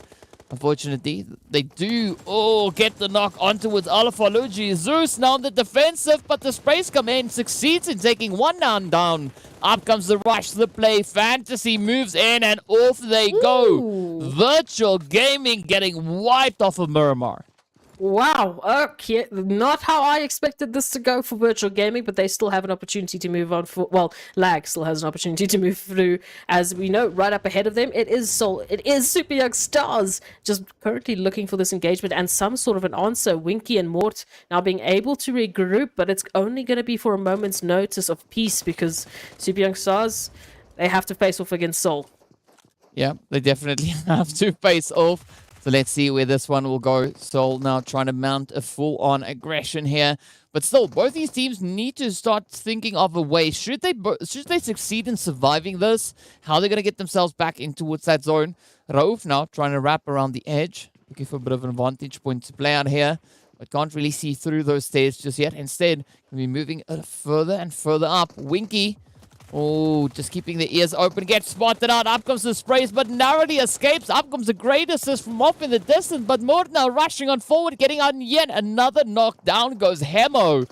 And this could be that turnaround point for the Super Young Stars. Oh, Winky up ahead. Down they go. Wisey pushes through with the DBS. The jump shot, and down they are. What? Mid-area elimination. But they're not out of the woods just yet, because up comes Lag, looking to just capitalize on that third-party position. And that's the issue with taking so long with this engagement. I mean, just absolute kudos to YC for managing to finish it off in style. But now, zone's coming on in. Lag is up ahead of them, holding their pursuit into the zone, holding their navigational path. So they can just leave one member here in the form of potentially A9Q, and they could pick up potentially 2 eliminations for next to nothing as the rest of Lag move on through into the zone, trying to find a better position here. It's Raouf, it's YC now. We're holding all the cards. YC making a move out. Raouf still trying to get the heal up. Gaga now moving on in. It is spelling the end of Seoul Esports. Yeah, it could very well be exactly that, but Raouf not down just yet. Instead, they get that knock on down. It is going to be a little bit of a turn now. Gaga needing to get themselves back into safety. Up comes the scent of the rest of the team. The confirmation, however, comes through. And this could be that quick opportunity for Raouf to get the rest back up into YC. Out comes the nades, looking to find the bounce, find some damage, but not sufficiently so. And that's not going to stop A9Q from just cooking up yet another one, letting it marinate a little bit this time around. Will this be the spray to succeed though? Raouf quickly retreating back upstairs. Out the window they go. Finds the hit. Raouf not done. A9Q getting absolutely dealt with, but now Fantasy, the final hopeful for the side here of Lag, hoping to find a bit of an opportunity. Is going to attempt that res. Raouf keeping their eyes absolutely peeled. Are we going to be seeing them just vaulting out the window? That health bar looking quite dangerously low, and that is going to be the end, as they will not be able to beat this 4th phase blue. But Fantasy rather, might find themselves in a very similar position. Fantasy. I like it. Okay, we're going to keep it maybe. Who knows? Yes. It's Wave. It's 1 million up here in the church position here towards Graveyard. Now holding a bit of an awkward line here. Looking for some nades, looking for some connections here, because of course 1 million applying a lot of pressure for Wave, holding their escape, holding their path out of the situation and into the zone. So they do not have a lot of options. They have to fight their way out, and unfortunately 1 million, they are just being such a nuisance here. I mean, you got to be a nuisance, right? That's what PUBG is about, especially at this level. You need to keep the pressure on. You can't let it slide at any point in time. But now it's going to be up to Wave to see if they can get this Graveyard angle locked on through. It's going to be 1 million now. Oh, trying to get a bit of a breach, but I'm loving D3S just sending those nades out. And this is Wave showing that, yes, you know, even though they are down to 3, they are not a team to be reckoned with. They are still going to defend their honor. They want to lock in this play. And I mean, if they go through 1 million to accomplish that, big on them. Lazy Boy, meanwhile, gets found out. Ivar also not going to fall. But a quick response coming through as Marshall also gets knocked on down. Zakaria now moving on through with the final hits. D3S to back them up as well. It's Senke and it's Lazy Boy now to hold the line. But Lazy Boy knocked out, bleeding out. There's not a lot of time left. And the rotation still has to come on through for the remaining member that was holding that flanking line, Senke. They need to get some time here. They need to provide the opportunity for their teammate to move on through, get the res, and take this further. Well, as we know, Senke is definitely one for those utilities, right? Has got that aim, has got that timing down to a T, but This blue zone that is on the approach is not going to make life any easier for either of these teams. Of course, Wave still now looking to see what they can bring out to the body, rushing on forward. Zakaria, D3S, trying to now just dance around those flames. So it's D3S to get found out absolutely ablaze alongside Zakaria. Both players now having to just kind of repatch themselves. Out comes Lazy Boy looking to capitalize on the opportunity. Easy claps as they step up, finding the one, but D3S managing to pull off a quick res in the heal bar. No! Venom comes in to drive it through. Oh, we love that turnaround. 1 million just holding on for dear life, and they've made it work, which is fantastic. Arab Golden now, they're taking a great rotation just behind 1 million, a little bit more towards zero tolerance. So as they hold this northwestern approach, they find themselves sandwiched between two teams. So very difficult to manage, and they do need to keep their heads on a swivel. We can see Slime for KT just up on the high rise there towards the edge of Graveyard, holding a very great position. But it's like, once again, who's in the center zone? It's Darkness. Oh, yes. Oh, yes. Darkness now. Waiting to see where this next phase is going to be taking them. And once again, they are looking quite favorable, moving on through. Meanwhile, the fighting will continue here for 1 million as Arab Golden now look to apply as much pressure as they can find. See Ban still going to be bleeding out, but I'm loving Angelo's approach here, right? Just peering through the edge of the smoke. Unfortunately, gets found out. Up comes that full send now as Senke and the rest of the team from 1 million look to close it out, but zero tolerance rushing in right behind them. What an unfortunate turn of events, but Arab Golden still on the defensive, trying to keep the pressure up. Look at this. It is third-party central. Slime for KT also contributing to the chaos. But zero tolerance, they've got their eyes set on Arab Golden, finding Ban, and Sin could be the final player now to fall if Paradox succeeds in this angle. Did we suddenly go to Sanhok? What is this third-party nonsense? But it's Arab Golden still holding along with one player remaining. Paradox moving in for that final hit, that final confirmation nail in the coffin. But Sin will get taken down eventually with a helping hand with Slime for KT. It has, of course, zero tolerance, looking to recover their numbers, looking to get them set back up. 1 million getting closer to the zone, right up alongside, of course, Slime for KT. Darkness holding center line, trying to stop Mad Knights and leaders from getting themselves positioned in zone. It's going to be 1 million that's going to have a very tough rotation out of this ridgeline. Yeah, it's going to be quite the tall order, quite the uphill battle, if I might be as bold. But here we go now. It's not going to stop Senke, as we can see that nade getting sent out. Not really reaching where they would have hoped it to. But this is an opportunity for Slime to get themselves situated. Looking down, waiting for Senke and their teammate, their Venom, to just come moving out of this building, as the blue zone is not leaving them with much other options. But a great approach coming through from Koa. As we know, a super proficient player, already lining up quite a bit of aggression. Will continue that ridge. Not finding an exact angle just yet. But maybe that could improve, as we do see Plaza also now trying to sneak a little bit closer. Ooh, 1 million just on the ridge line. Venom, of course, edging here, just trying to find some sort of an angle. Moving closer and closer, but very hesitant, and I don't blame them, because as soon as they step on in, it is the entirety of Slime for KT that might have an angle on their position.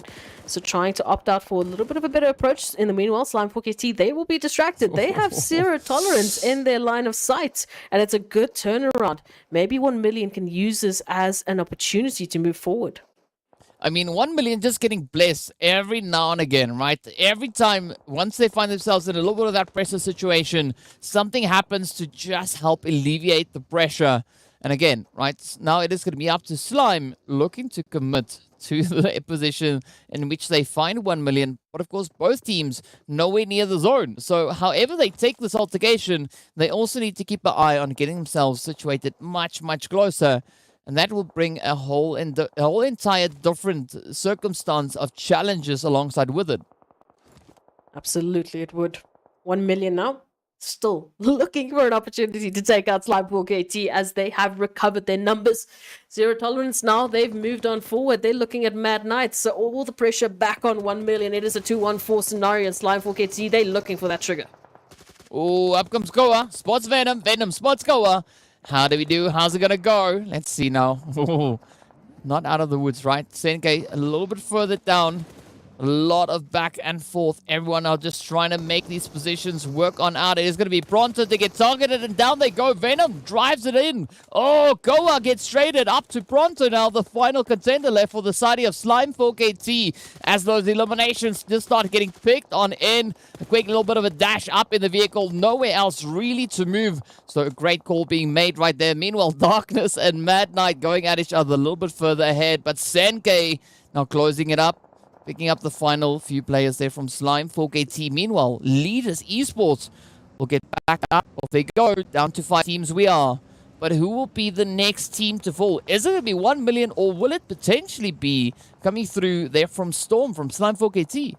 And of course, Darkness still holding numbers just alongside Mad Knight. 4 players apiece, at least if Ammo and can get rezzed. It's time. Now, we take a little bit of an interesting shift here. Zero Tolerance coming through here from the western side. Of course, we know alongside 1 million Esports. Darkness holding that eastern approach with Mad Knight. So both sides have an opportunity to get a little bit tunnel vision, just taking out their neighbors. But they have to be careful. The rest of the squads, they're moving on forward. And then Storm, well, just Storm in the middle of everyone, having to just watch the sandwich unfold.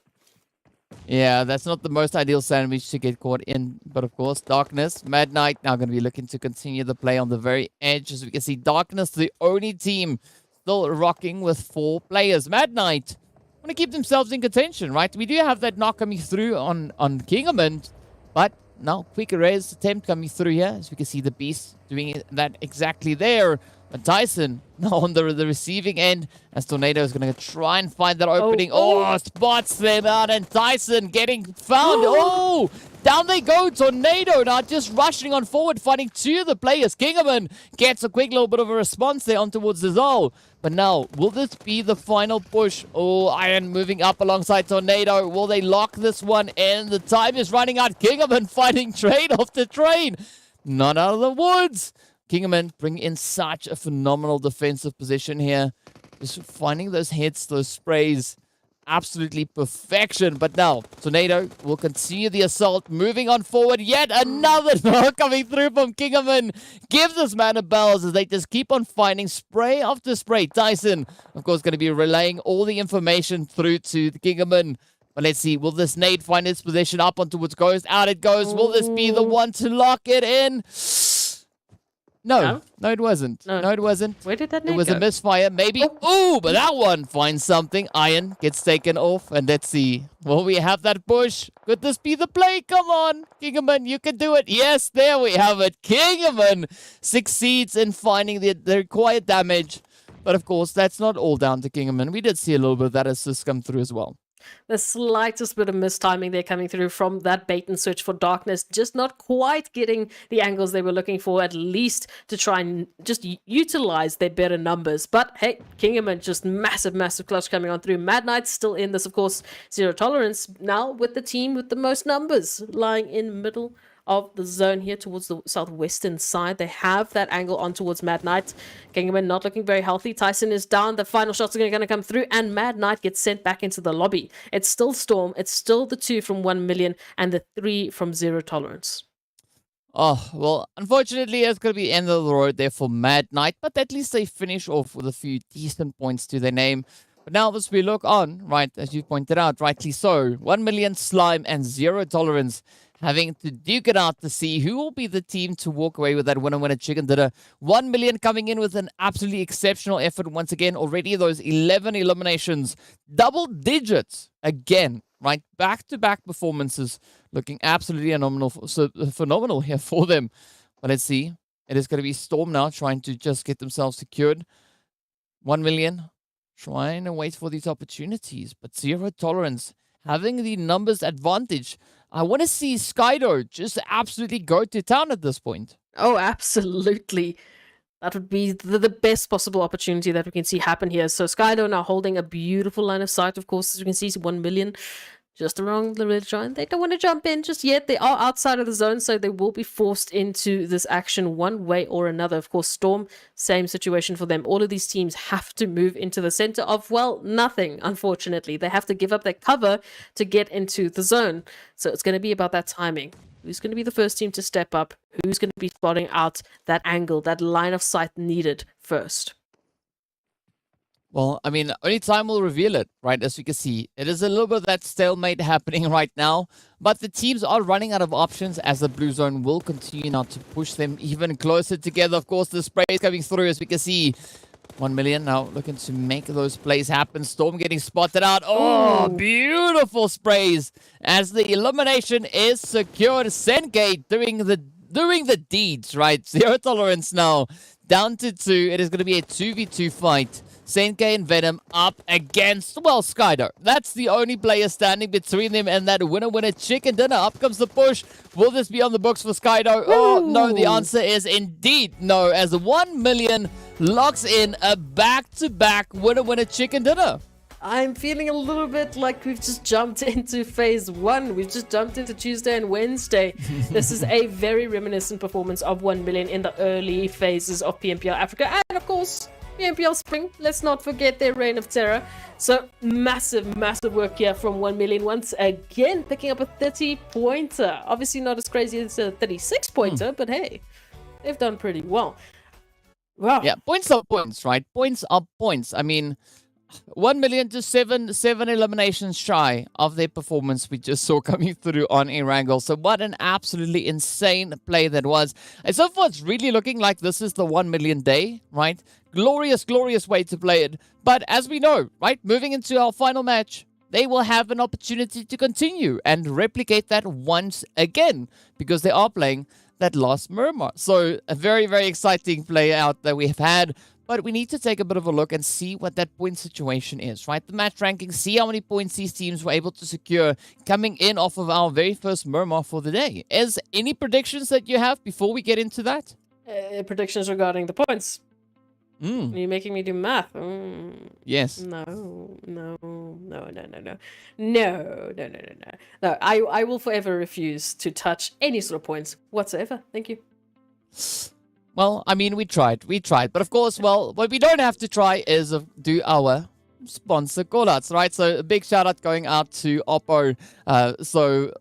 Born to win. Welcome to the exciting match brought to you by Oppo. Get your gamer mode on with the much loved Reno 7 series. And aside from Oppo, we also need to give a big thank you out to Monster Energy, our official energy drink partner for the PUBG Mobile Pro Leagues. So a lot of love and respect going out to our sponsors for making these amazing events a possibility. And of course, what a great showing that it was, coming through from 1 million, stepping up, just lighting up the feed once more with a glorious performance. I mean, maybe 1 million could be the team to put a bit of an end to the, that runaway performance coming through from Titan. Definitely, if they continue the way that they have been so far, I think it's the closest, dominating performance that we've seen that matches that Titan energy. So they definitely have that opportunity to move forward. It's again just about how far that gap is, because as we know, leaders were the closest. But let's thankfully not have to wait too much longer to see what math was done in the background, because I definitely had no hand in it whatsoever. And of course, 1 million taking first pole position with 30 points. So they definitely just trying to jump as close as possible to Titans. They're leaping as close as possible to Titans. Yeah, that is the kind of titanic performance we need to see come through from a team looking to, just stick it to our dominators right there. But again, a very satisfying performance going through from Slime Forgetty as well as Mad Knight. That's where we want to have those double-digit figures coming through as a result of some crazy action. But of course, we see leaders right there as well, coming in with those 4 eliminations, 4 placement points being awarded to them. But Soul Esports showing why they've been sitting in the top 4 across the previous 2 days of play, right? Locking in those 6 eliminations and sitting with a grand total of 7 for this match. Oh, it was pretty on fire for a lot of these teams, picking up some great eliminations across the board. As we do see a very similar approach to what we saw on Sanhok. It's a very distributed approach, apart from maybe 1 or 2 at the top that just decided to take it all to themselves. They're a little bit greedy, if you ask me, but it's fine. Great performances nonetheless. We love to see it. So that was Miramar. Of course, we know the first page of the match rankings. Still have the second page just to take a look and see who didn't quite make the approach they wanted to. I mean, I'm taking a look, of course, at no one really. Everyone picked up a point, so it's good consistency. Yeah, I mean, it's great consistency. We did see all the teams landing themselves at least 1 point, but I'm loving this coming through from Lag and Wave, right? Even though they didn't find the most favorable placement points, still lighting it up with those eliminations. And this is what we were talking about at the beginning of the show, right? Teams still utilizing that 1 point being awarded per elimination, and that is what keeps them in contention. Even though they don't necessarily fall within that placement points, they still are able to lock in a strong amount of points at the end of the match. Yeah, it's the shift in focus. And hey, when you are literally battling it up against all the possible odds, why not pick up an elimination? Why not get yourself at least some sort of an opportunity to just add on to your tally? And so far, the teams have been pretty good at doing so far. But we know that was the second last match of the day, the first Miramar of the day. Moving into the last map, we have both Titans and 1 million on one single map. And again, Titans still have to pick up their second winner chicken dinner if they want to continue their streak. So a lot of pressure on Titans' shoulders, just for record's sake, nothing else. Yeah, I mean, just having those bragging rights. But as you said, this being our last match of the day, we are going to be having one team take a break as they usually do. So that's going to be the players from Darkness, One Round, Slime for KT, as well as Virtual Gaming. So a few teams that could show some great potential coming through, not going to be having the opportunity to do that, so they'll have to try and make up for that in day 4 and day 5 right here in phase number 2. So I'm expecting to see those improved performances coming through as we move on forward. But of course, speaking about the crazy plays that we've had, we are going to be jumping into a few of our Oppo moments from this last match. Oh, and it really did start off with a good revenge play. So justice was served. Super Young Stars and Seoul Esports, of course, found each other not too long after. Again, Super Young Stars, not the result that they were looking for, but hey, there were some good, pickups in terms of points one way or another. So as we turned into this crazy mid-air battle that we saw Raouf coming on through with the shots, it was just absolutely fantastic. Well, actually, it was Wisey that hit that mid-air shotgun shot, I believe. But the rest of the teams also really picking up a lot of pressure as we saw 1 million just there towards the end, making the final moments, making the final adjustments to pick up that winner chicken dinner. Yeah, well, what an exciting match that was. And as we talk about excitement, we are going to be taking a very quick break to return with even more excitement in our final match of the day. Stay tuned, and we'll see you guys back in a short few moments.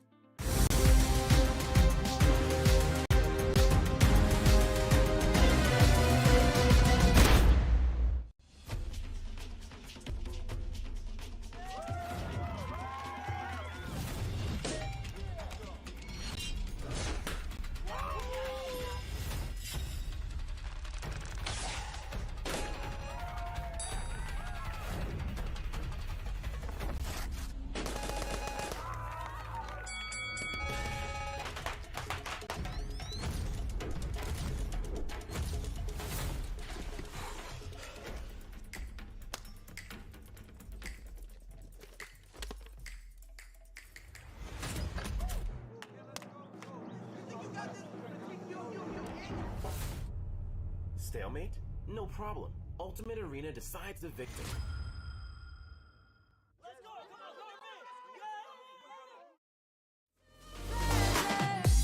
As time goes by, my love grows stronger. Can you feel it the same way I do? As time goes by, I can't wait any longer. Just say that you'll be with me too. As time goes by, my love grows stronger. Can you feel it the same way I do? As time goes by, I can't wait any longer. Just say that you'll be with me too. Just say that you'll be, say that you'll be. I'd be there for you whenever you need me. But you've been holding back. Maybe you're just not ready.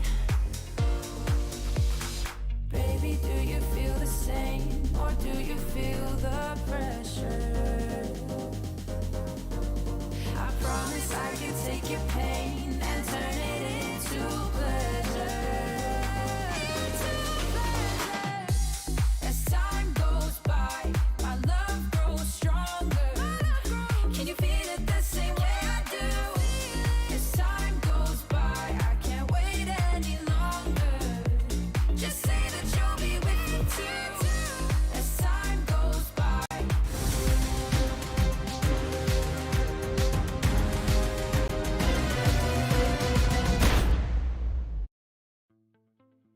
Hello and welcome back to the PUBG Mobile Pro League Africa Fall 2022 season. Of course, it's day number 3 in our second week, and we're getting ready to move into our final match. We've already seen the players from 1 million locking in 2 back-to-back winner-winner chicken dinners, but now, as we're moving through into our final match, we get to see whether or not they are going to be opposed by any other forces, or are they going to be looking to lay it on as thick as they can find it on towards the players there from Titans, who are still leading the pack across the board. And of course, it's going to happen on none other than Miramar. Yeah, our last Miramar of the day, finishing it off with a nice sandy dune map of Miramar. So a lot of teams will have an opportunity just to take a little bit of a breather, hopefully bring their best possible, stratagems, whatever you want to call it, bringing into this last map and put their best foot forward. Of course, Group A won't be joining us, so they've done their maps for the day. They've had all of their opportunities played out, ready, done and dusted. But it is going to be an absolutely stacked set of teams moving into Miramar. Yes, and it's going to be quite a bit of excitement to come through, as we know several teams joining us. And of course, we don't have to wait any much longer as we are jumping straight into our final match of the day. Beautiful waterway down below. That means we are coming through from Val del Mar, which we can see situated on that southern edge of the screen, or the bottom side of the screen, because it's not necessarily south, but the flight path is going to be heading all the way up towards Campo Militar. So a very centralized flight path, at least for the teams now, to get themselves situated. But I think the big kicker in this one is going to be where that first initial zone is going to be moving in. Absolutely, because as we know, we've had a very well-behaved Miramar zone so far.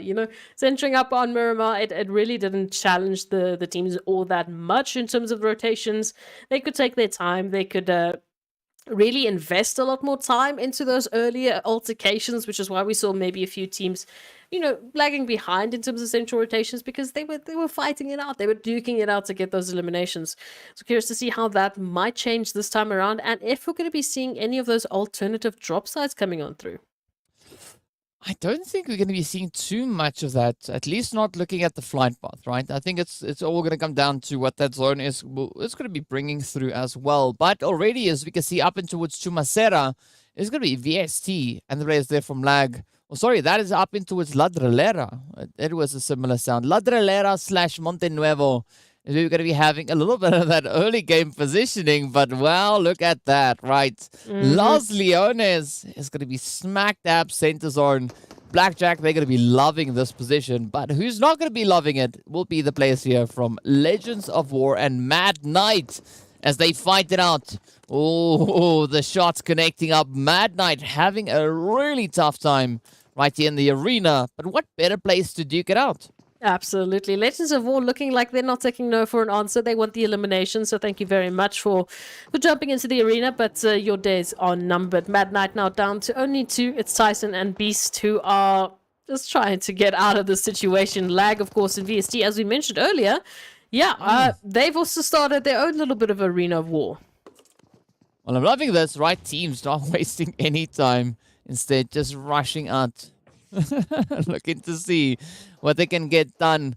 And of course, Monte Nuevo will be where it's at.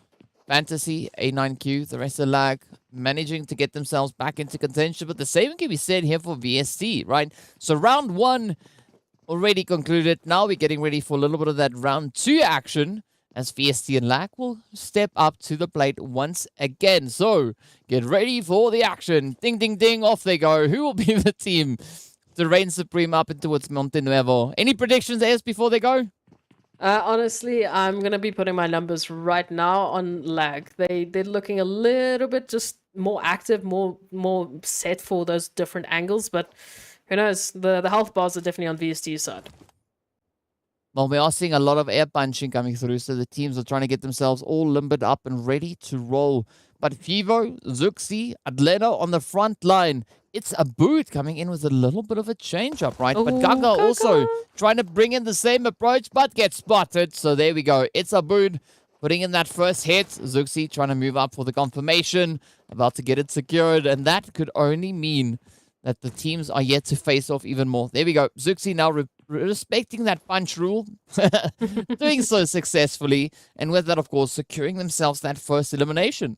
Yeah, Lag Esports now on the back foot. Unfortunately, they took a little bit too much time. So the flanking maneuver that Gaga did manage to land didn't pay off in dividends because there just wasn't that return on investment. There wasn't that push coming through from Lag to actually utilize it. So now VST, one number up, very happy to jump back into this altercation with Lag. They've got the numbers. They're feeling confident. And now they just need to find those angles. It's A9Q19 and Fantasy to try and hold off the assault here. But those nades, if they find their mark, that will be the push. That will be the opportunity for VST to jump on in. Hey, there we go. Yep. Now's the chance. Oh, quick response coming through from Fantasy, though. Not going to be letting the players here from VST do that for free, right? They have to pay the toll now and see whether or not Fivo is going to be able to find these angles. Fantasy is going to be on Overwatch, keeping a very steady angle while we see A9Q try to get that res up onto 1-9. But will this be a bit of a comeback opportunity now for Lag to just try and patch up this whole situation? That's going to be the question here. 1-9 is back up, getting the meds in. But of course, they're not out of the woods, as you mentioned. Again, at the very least, they've put themselves on equal footing in terms of numbers. It's a 3-on-3. They can actually take this on with a bit more confidence, but they also might choose to just give themselves some space between them and VST. Because as we know, this is happening outside the zone. They still have to make the entryway into the zone, and that western portion of the zone is absolutely stacked with teams. So I'm not sure how much longer they're actually going to spend the time here. Well, I mean, I can tell you that this is quite an essential position for VST to be playing at, right? So I can understand the commitment coming through from them, right? They want to lock in as many points as they can. Currently situated all the way in that 15th position, as we can see up at the top of the screen. So however this one pans out, right? Lag are not going to be too phased by however this one pans. Whatever the final result of this altercation is. However, VSC definitely in a position where they want to find a little bit more of a favorable turn of events. They want to try and secure not only that one elimination, but even more so to try and capitalize on this early game position. And I do feel like that's just even more reason for Lag, knowing the standings, knowing the position of their opponents, to duck out. You know, it's like Titans and Teak. Teak not giving anyone else the satisfaction of taking them out. No, they'll rather take themselves out and move on forward. So, Lag, they have an opportunity to just, say, we're not going to give this to you. You know, you're going to have to really work for this and just sort of play the opposite game, right? Just try and force their opponents to really suffer the consequences and have to look for another opportunity. Of course, yeah, towards the middle of the zone, it's Mad Knight. It's Blackjack Esports. It's leaders as well that can jump into Los Leones at any given moment. So it's going to be a very, very interesting center zone. Yeah, I'm not expecting Mad Knight or Blackjack to be as lenient with each other in that altercation because they find themselves situated side by side on the overall standings. But as we look back on towards VST, they actually now see Lag adopting that strategy that you were mentioning before, right? Instead, choosing to rather disengage themselves, not wanting to fall too early in this game. Yeah, and also not wanting to give VST any sort of option of picking up, eliminations. They obviously don't know what's going to happen when they start that altercation, but if they can either 50% win something or 100% give VST just, a little bit of an ouch feeling because, now they don't get themselves eliminations, go for the 100%. Go for the winning conditions. So hopefully they will be able to disengage, maybe take a bit of a longer rotation. Again, if they do move up a little bit more north, they obviously found that they might find the team of 1 million, as we can see rotating on in. There's a Flame moving into that position just up ahead. So Legends of War, of course, they also need to keep their eyes peeled. Yeah, but I gotta say, I gotta commend the players here from Legends of War, right? I mean, it's a team that we've been wanting to see step it up. We did have quite a few favorable plays coming through from them. Yes, they might not have had the craziest level of success so far today, but you can still see the efforts being put in, right? And that is what's commendable to me, is the fact that the teams are putting in the efforts. Whether it works out in their favor or not, that's okay. At least the effort is there. I mean, they might not succeed today, but that might turn around completely tomorrow. And of course, speaking about effort, it is going to be Lord now bringing in a little bit of that revenge effort as they step up and find the spray down on towards Rauf. I thought you were going to say speaking about the turnaround because Lord really had to swing for that one. So Zero Tolerance, they still have all of their numbers in check. Now picking up a great bit of an elimination, potentially. It's still Soul who are still stuck in this position. Again, they're just on the edge of zone. Just on the edge. Shouldn't be interrupted anytime soon.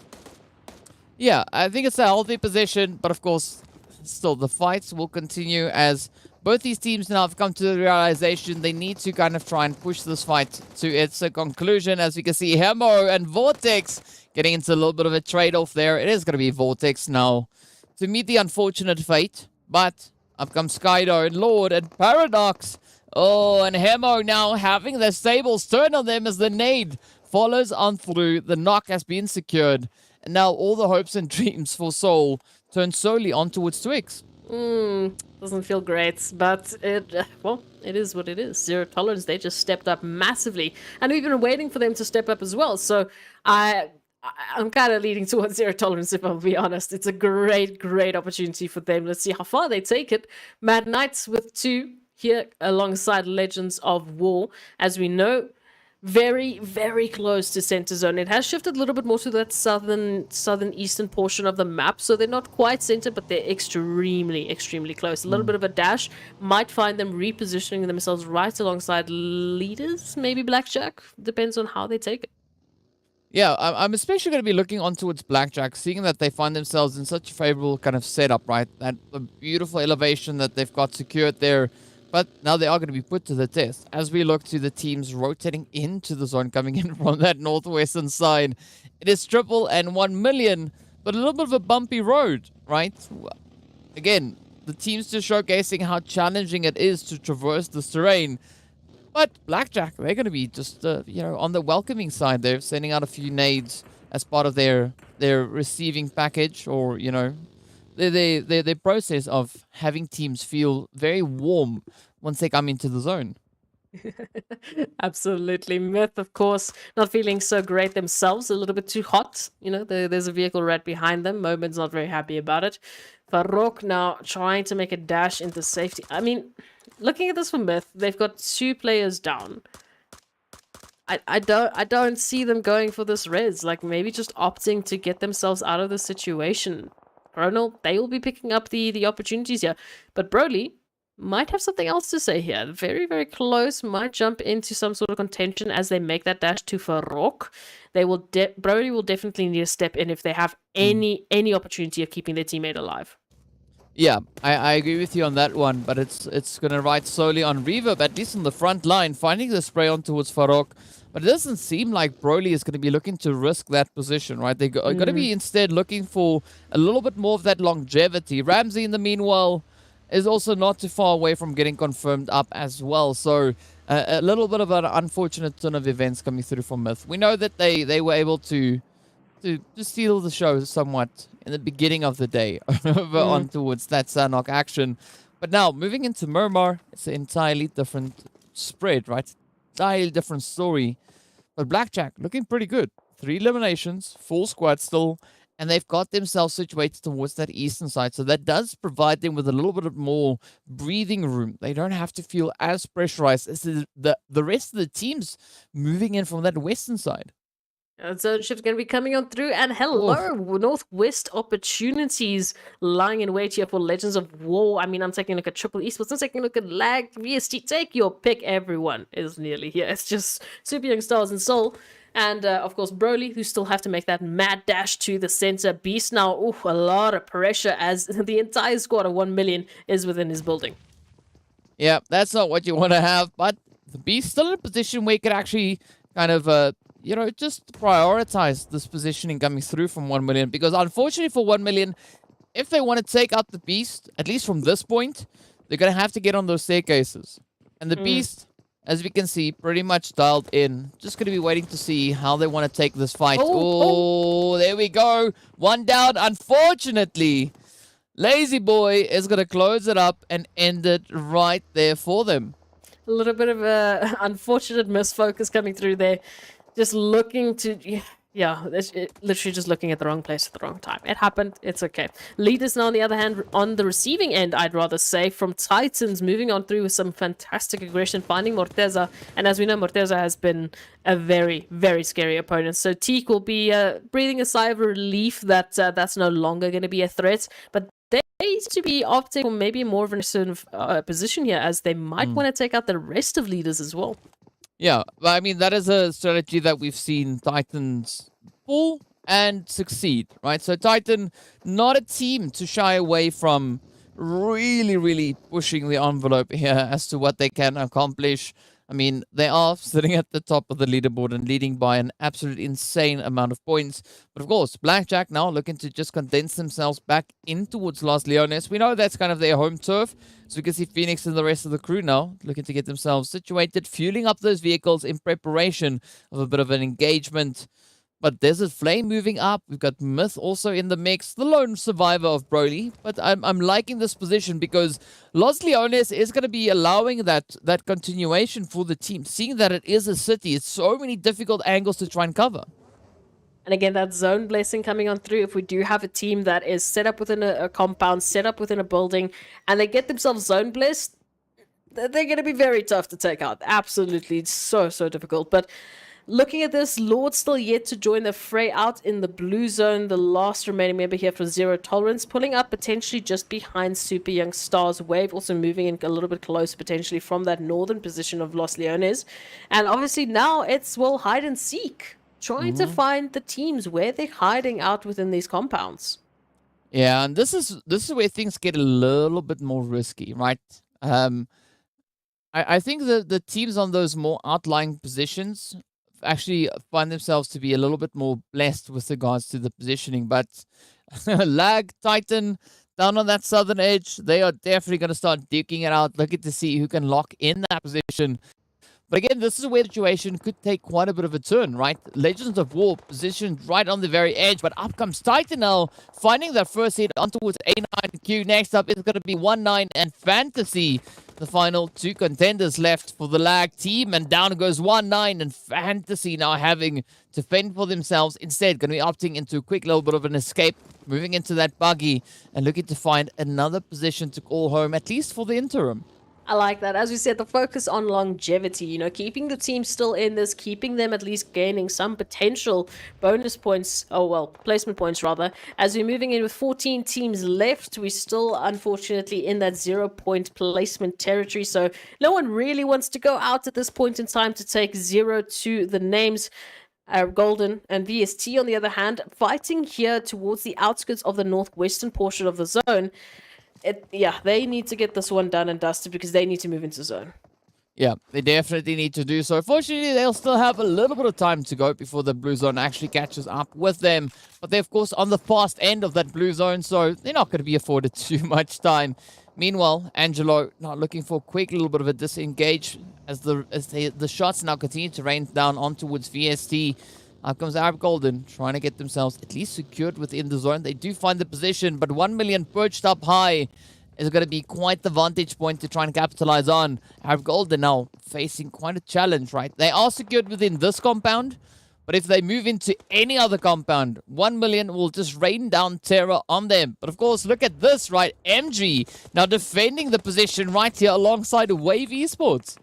Very reminiscent of one of the closing zones we had on Miramar in this last phase.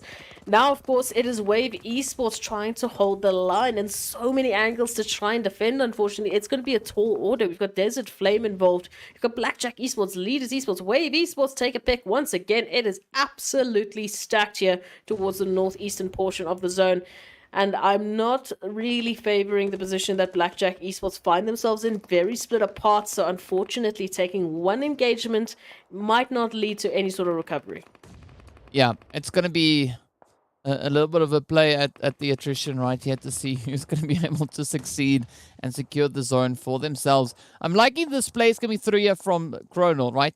Trying to clean it up, trying to blaze that way open to have MG to give MG some form of an escape here. Fortunately, we do see MG now just vaulting out the window, and that could be the strategy now coming to fruition here. But of course, still quite a bit of a push yet to come on through Wave. Not 100% secured just yet, but we know TEAMLAG 100% secured back into the lobby. Absolutely, back into the lobby and go to our top 13 teams. So hey, placement points just around the corner. Lead is now finding at least Phoenix, but this is going to be a bit of a question mark here. As we know, you move on forward, you look for a little bit more, you're exposing yourself to the rest of the teams, and I'm in particular focusing on Super Young Stars, who basically hold the crossing line for leaders to move into this contention with Desert Flame and Wave Esports. If they want to pick up those eliminations or get those confirmations, well, you're going to have to kind of expose your position here. Yeah, but I think this is where the teams are not wanting to play that one out just yet. As you can see, Messi instead trying to see if they can get a bit of an opening, but I'm loving this anticipation being held by leaders, right? Moving on to that very edge, gatekeeping on towards the players there from Super Young Stars. But again, as we look just across the zone, we can see a lot of teams on this very edge position trying to get themselves hunkered down before that rest of the push comes through. Even Super Young Stars, you said they are getting gatekept here by leaders, but they could still push for a little bit more of that northern play. Maybe sneak in behind the players there from Blackjack. You can even take a bit of a western approach, for at least for the time being, but they don't have the information we do. Team Myth, in the meantime, going to get confirmed. 1 million now, looking to do the same with Arab Golden. And Indias is going to be up on the chopping block here. Let's see where Elias is going to try and push this one. Marshall waiting for this opportunity. Oh, up comes the dirty work. Lazy Boy and Marshall steps up from the side. Venom securing that spray. Beautiful job being done here by 1 million. And again, this is 1 million now turning this whole situation in their favor, right? They want to try and gatekeep over on towards this western edge. Seeing that we've got the players there from VST and Triple yet to push on forward. But out comes that Leno now just rushing to the opportunity. Finding those 2 eliminations on Triple Esports. And Chemo's now the final remaining player for the team. But finds a bit of an opportunity onto VST. Absolutely. And they want to continue this, right? I mean, at this point in time, what else do you have to go for you? I mean, taking a look now, Nate's coming on through, might make the connection to Zuxi, does do a great amount of damage. Another one to follow suit in terms of a smoke, just to give the remaining cover to VST to maybe make that rotation out. They have to push on into Chemo's position if they want to get into the zone. Yeah, they definitely have to push on that position. Or they could maybe opt for a little bit of that southern rotation, right? There is still a bit of a saving grace to be had should they decide to do that. But I don't think that is going to be 100% on the board, right? Atleno going to be rolling on through with that 3-wheel of doom. Looking to see if they can find that blazing play. Chemo's now just huddled down, waiting for the opportunity. Finds Fivo. Up comes Atleno. Could this be the one? Zuxi also still in contention here. A quick little bit of a patch up is all you need before you step out into the fight once again. But look at these utilities are getting sent out. Chemo's wanting to make it seem like there's even more players here than what there really are. Oh, absolutely. Just a little bit of threats, right? You know, you don't know what numbers are holding around the corner, but of course, that push has to come through. It's 2 against 1 as Chemo looks for that spray down, finds the one, doesn't get ready enough, at least quick enough for that second. It is Atleno to at least clutch it out, but the numbers not looking great for VST now. Yeah, definitely not looking all too favorable. And we also got to add that blue zone pressure to it, right? Fortunately for them, they're right on the very edge. But 1 million still in contention towards that western side. But as we jump over to the east, things are looking pretty grim, right? Desert Flame, Wave, as well as the players here from Blackjack. We've got leaders, we've got the Super Young Stars, all just holding on to these positions. But look at the dance around the block, as it is going to be DWAS to secure the sprays and send the players there from Wave Esports on packing. Of course, Blackjack still up on the roofs. MG Gronal trying to see how they can get themselves out of the sticky situation. But Carry Boy just missing out on a quick opportunity there to find a bit of a trade in towards Blackjack. The stalemate that just keeps on moving forward. It is Blackjack, Super Young Stars, Desert Flame, and leaders that have joined the fray here from that eastern position. And a good opportunity here for Desert Flame, I would say, because of the great position that they hold. They have a line into the zone. They have a navigational path that they have secured. It is Blackjack, it is Super Young Stars that need to hold the line and fight for the opportunity here. Chronil now going to be looking to move up. Just getting up alongside leaders. I mean, this is going to be a pretty crazy play, but MG fortunately there to provide that extra bit of backup. Up comes the push, though. Grodel finds the first, looks for the second, succeeds, and sends it on through. Down they go. Beautiful hits. And now Leaders Esports getting reduced to mere boxes now. Of course, Nosa for the super young stars holding on to a steady position up on the top of the roof there. I do like it. A little bit of line of sight onto the rest of the teams. We can see Titans, of course, holding a fairly good opportunity here towards that southern point. Again, very similar to what we saw in that previous Miramar, where we found ourselves in exactly the same position, but a great line of sight to Desert Flame. Not keeping good track of their opening angles within these windows. Need to be careful. Some cover needs to be worried here. Look at What's this. happening? Titans just absolutely obliterating to the players there 10 from 1 eliminations. million. I mean, Marshall, yeah, we're not even going to touch on that just yet, right? It's going to be out to Marshall and Venom. Not looking to see where they can push the envelope towards next, but it is still some pretty grim positions to be played out. Yeah, no, this is looking very, very dangerous if you know what Titans are capable of. 1 million down to 2. Desert Flame now feeling the brunt of the action, not only from Titans, but of course Legends of War getting involved as well. 1 million just trying to stay silent in and amongst these 3 teams, all with 4 players as an availability. Punch, of course, still needing to get a bit of a res. There it is. So the 4 players are still up for grabs. We've got Titans, Legends of War, Desert Flame. They're holding great positions within the zone, but it's only really Desert Flame and Titans that have the easiest entry into zone, at least one way or another. Yeah, we do see that re-knock coming through once again. Teak now still going to be bleeding out, but the rest has come through on towards Teak. B6 now moving in to just try and fortify this position, but the zone taking that swing over towards the eastern side, looking quite favorable now for Desert Flame and Titan, but not so much for the players from 1 million and Legends of War, right? They are going to be facing quite a bit of an obstacle to get themselves secured moving through in towards this next phase. So ideally, you'd love to see Desert Flame and the players there from Titan focusing their efforts more towards that eastern side and leaving the altercation between themselves, you know, for the fight, for that winner-winner chicken dinner. Absolutely, and this is but there's opportunities, DK. They are jumping flaccos in windows that we just want to take a shot at. So yes, they do want to, in some cases, leave this and let the rest of the teams take themselves out. But the opportunity is there, and we know Titans are aggressive. We know they love those eliminations. Now Flacco sneaking on by, trying to get closer, taking some damage on the onslaught, on the approach here. So not sure that their position is quite well hidden. No. No, not hidden at all. I mean, they are super hidden now, right? All the way in the lobby, but 1 million playing such a sneaky approach here, trying to ride out that storm. They do get the confirmation up on towards AXA. Almost getting Venom knocked on down. Marshall now going to be pushing on forward right into the midst of Legends of War. Mowing, taking quite a bit of damage. But up comes the push. Marshall, Venom, they want to close this one out. They want to secure this western angle. Up comes the rush, the sprays. Oh! Marshall finds it, locks it up. Now Flick on the defensive. Desert Flame right behind 1 million. And this is just absolute carnage unfolding on this western edge. But of course, look at that now. 1 million getting absolutely eliminated.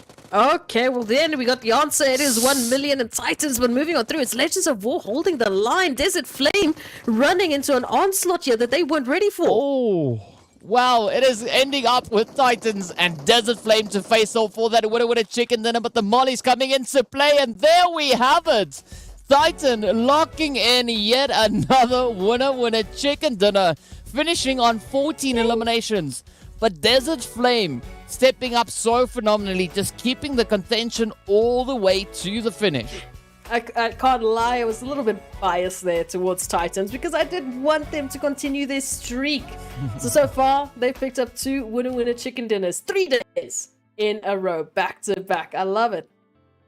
Absolutely insane, right? I mean, that puts Titans now, I believe, on 6. They won 5 moving into this match. Absolutely insane performance. Yeah, just keeping the trend going. 2 chicken dinners a day. But at least we saw 1 million, right? Also coming in with those 2 winner chicken dinners. The only difference is 1 million did that back to back, right? So there's a little bit of a reputation between the 2 teams. It's like, you know what? We got the chickens. How much you? How many did you get? Right? So, but again, a very, very contagious performance coming across the board. But I got to say, a big ups going out to Desert Flame for keeping the pressure up, you know, managing to secure themselves that second place finish. And that is going to be some very well-deserved plays coming through for them. But of course, before we get into the full breakdown of our match. We are going to be taking a very quick break, so be sure to stay tuned, and we'll be back in a short few moments.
Hello and welcome back to the PUBG Mobile Pro League Africa 2022 season. Right here on our last match that has just been concluded. We saw some absolutely glorious performances coming through once again. But it is, right, today, runaway plays coming through from Titans and 1 million. Just lighting it up and surprising us. Well, not really surprising us, but just reminding us, right, why they are here. And of course, let's take a look at those match rankings. Desert Flame stepping up with 17 points, just behind yet another chicken dinner for Titans, that being their 6th one in this first week.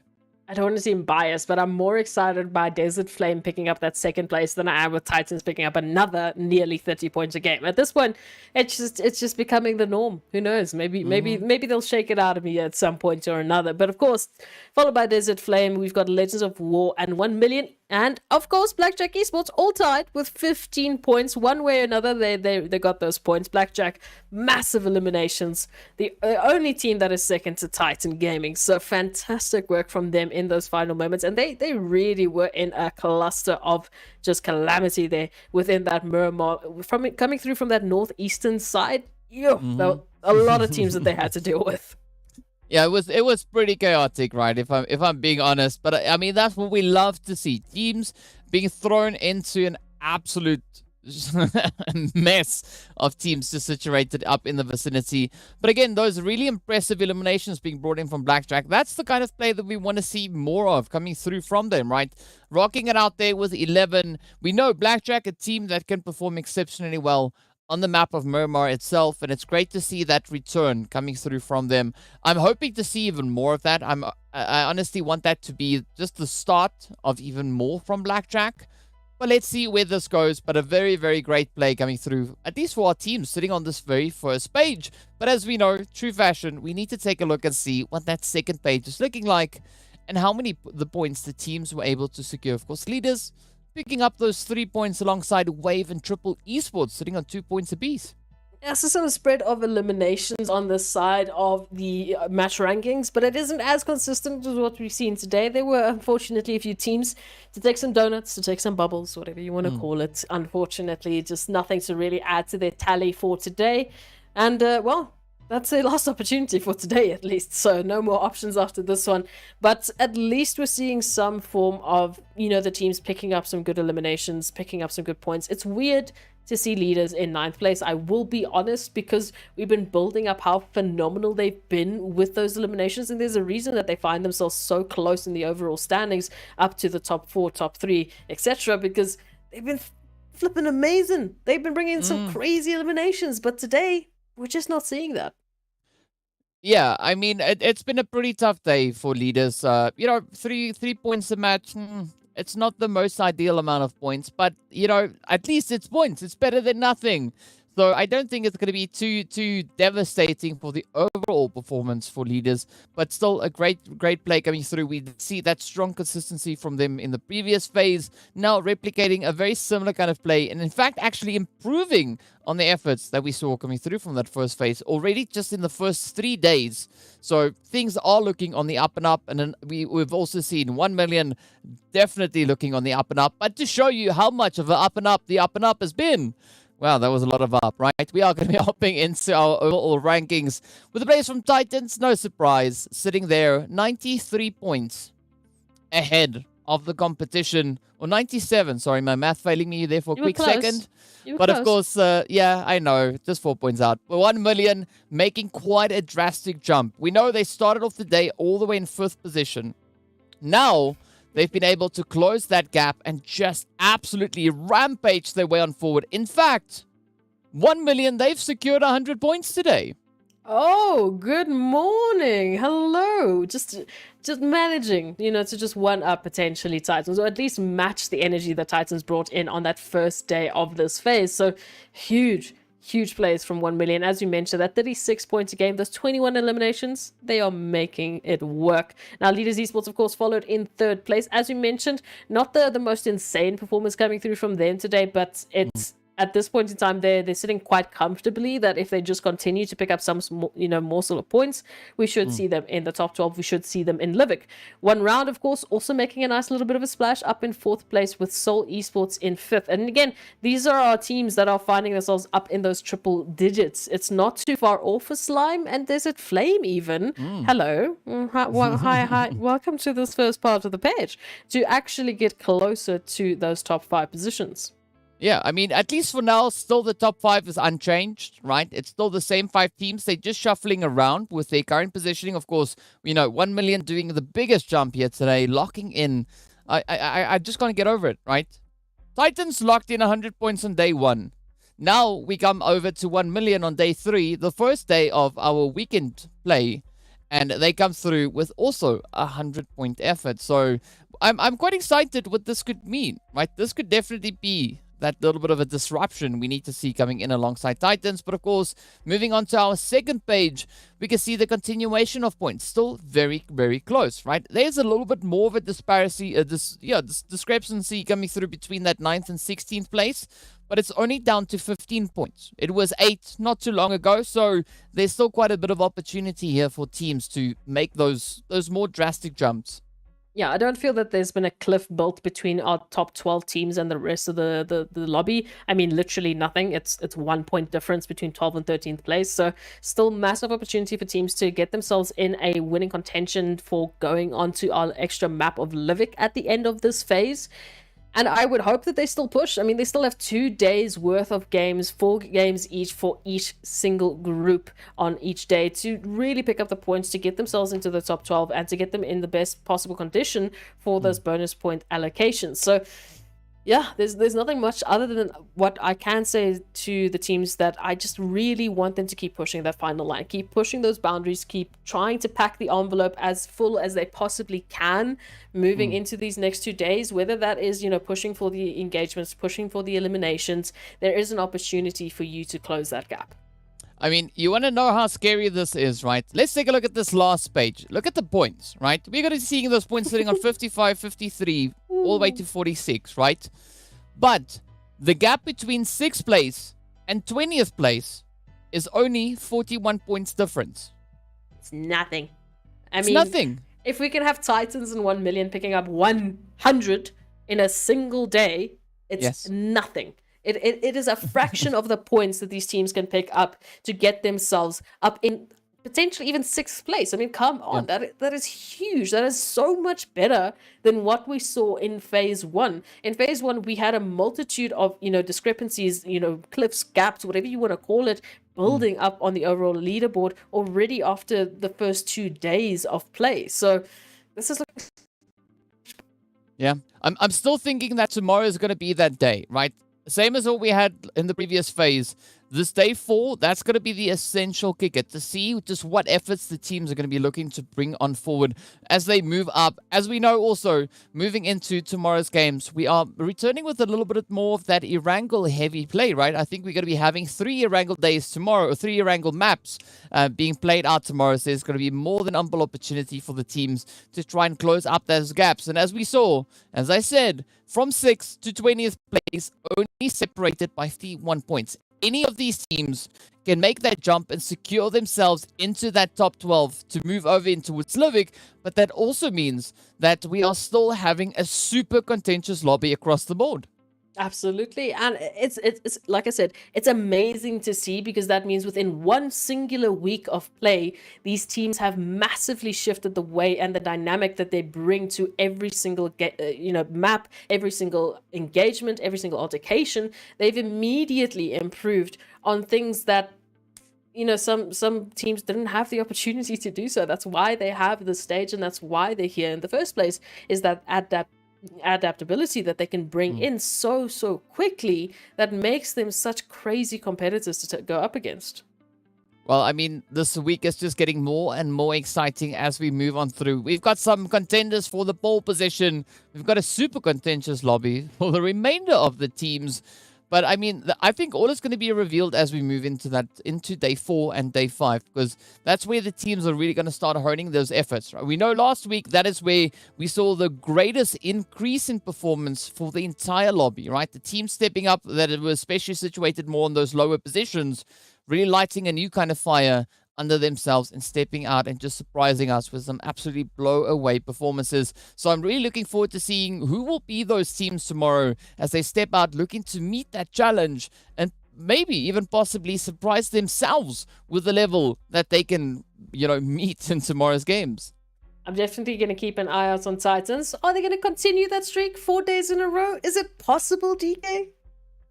Well, we'll only know by tomorrow, right? And of course, that means we are at the end of our proceedings for this evening. So I hope you all enjoyed the show as much as we did. We look forward to seeing you all back again tomorrow as we continue with our 4th day of insane PUBG Mobile action right here on the PUBG Mobile Pro League Africa 2022 full season. Until then, stay safe. See you back tomorrow. Same time, same place.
nothing stopping us now. Keep running, we coming, we got nothing stopping us now.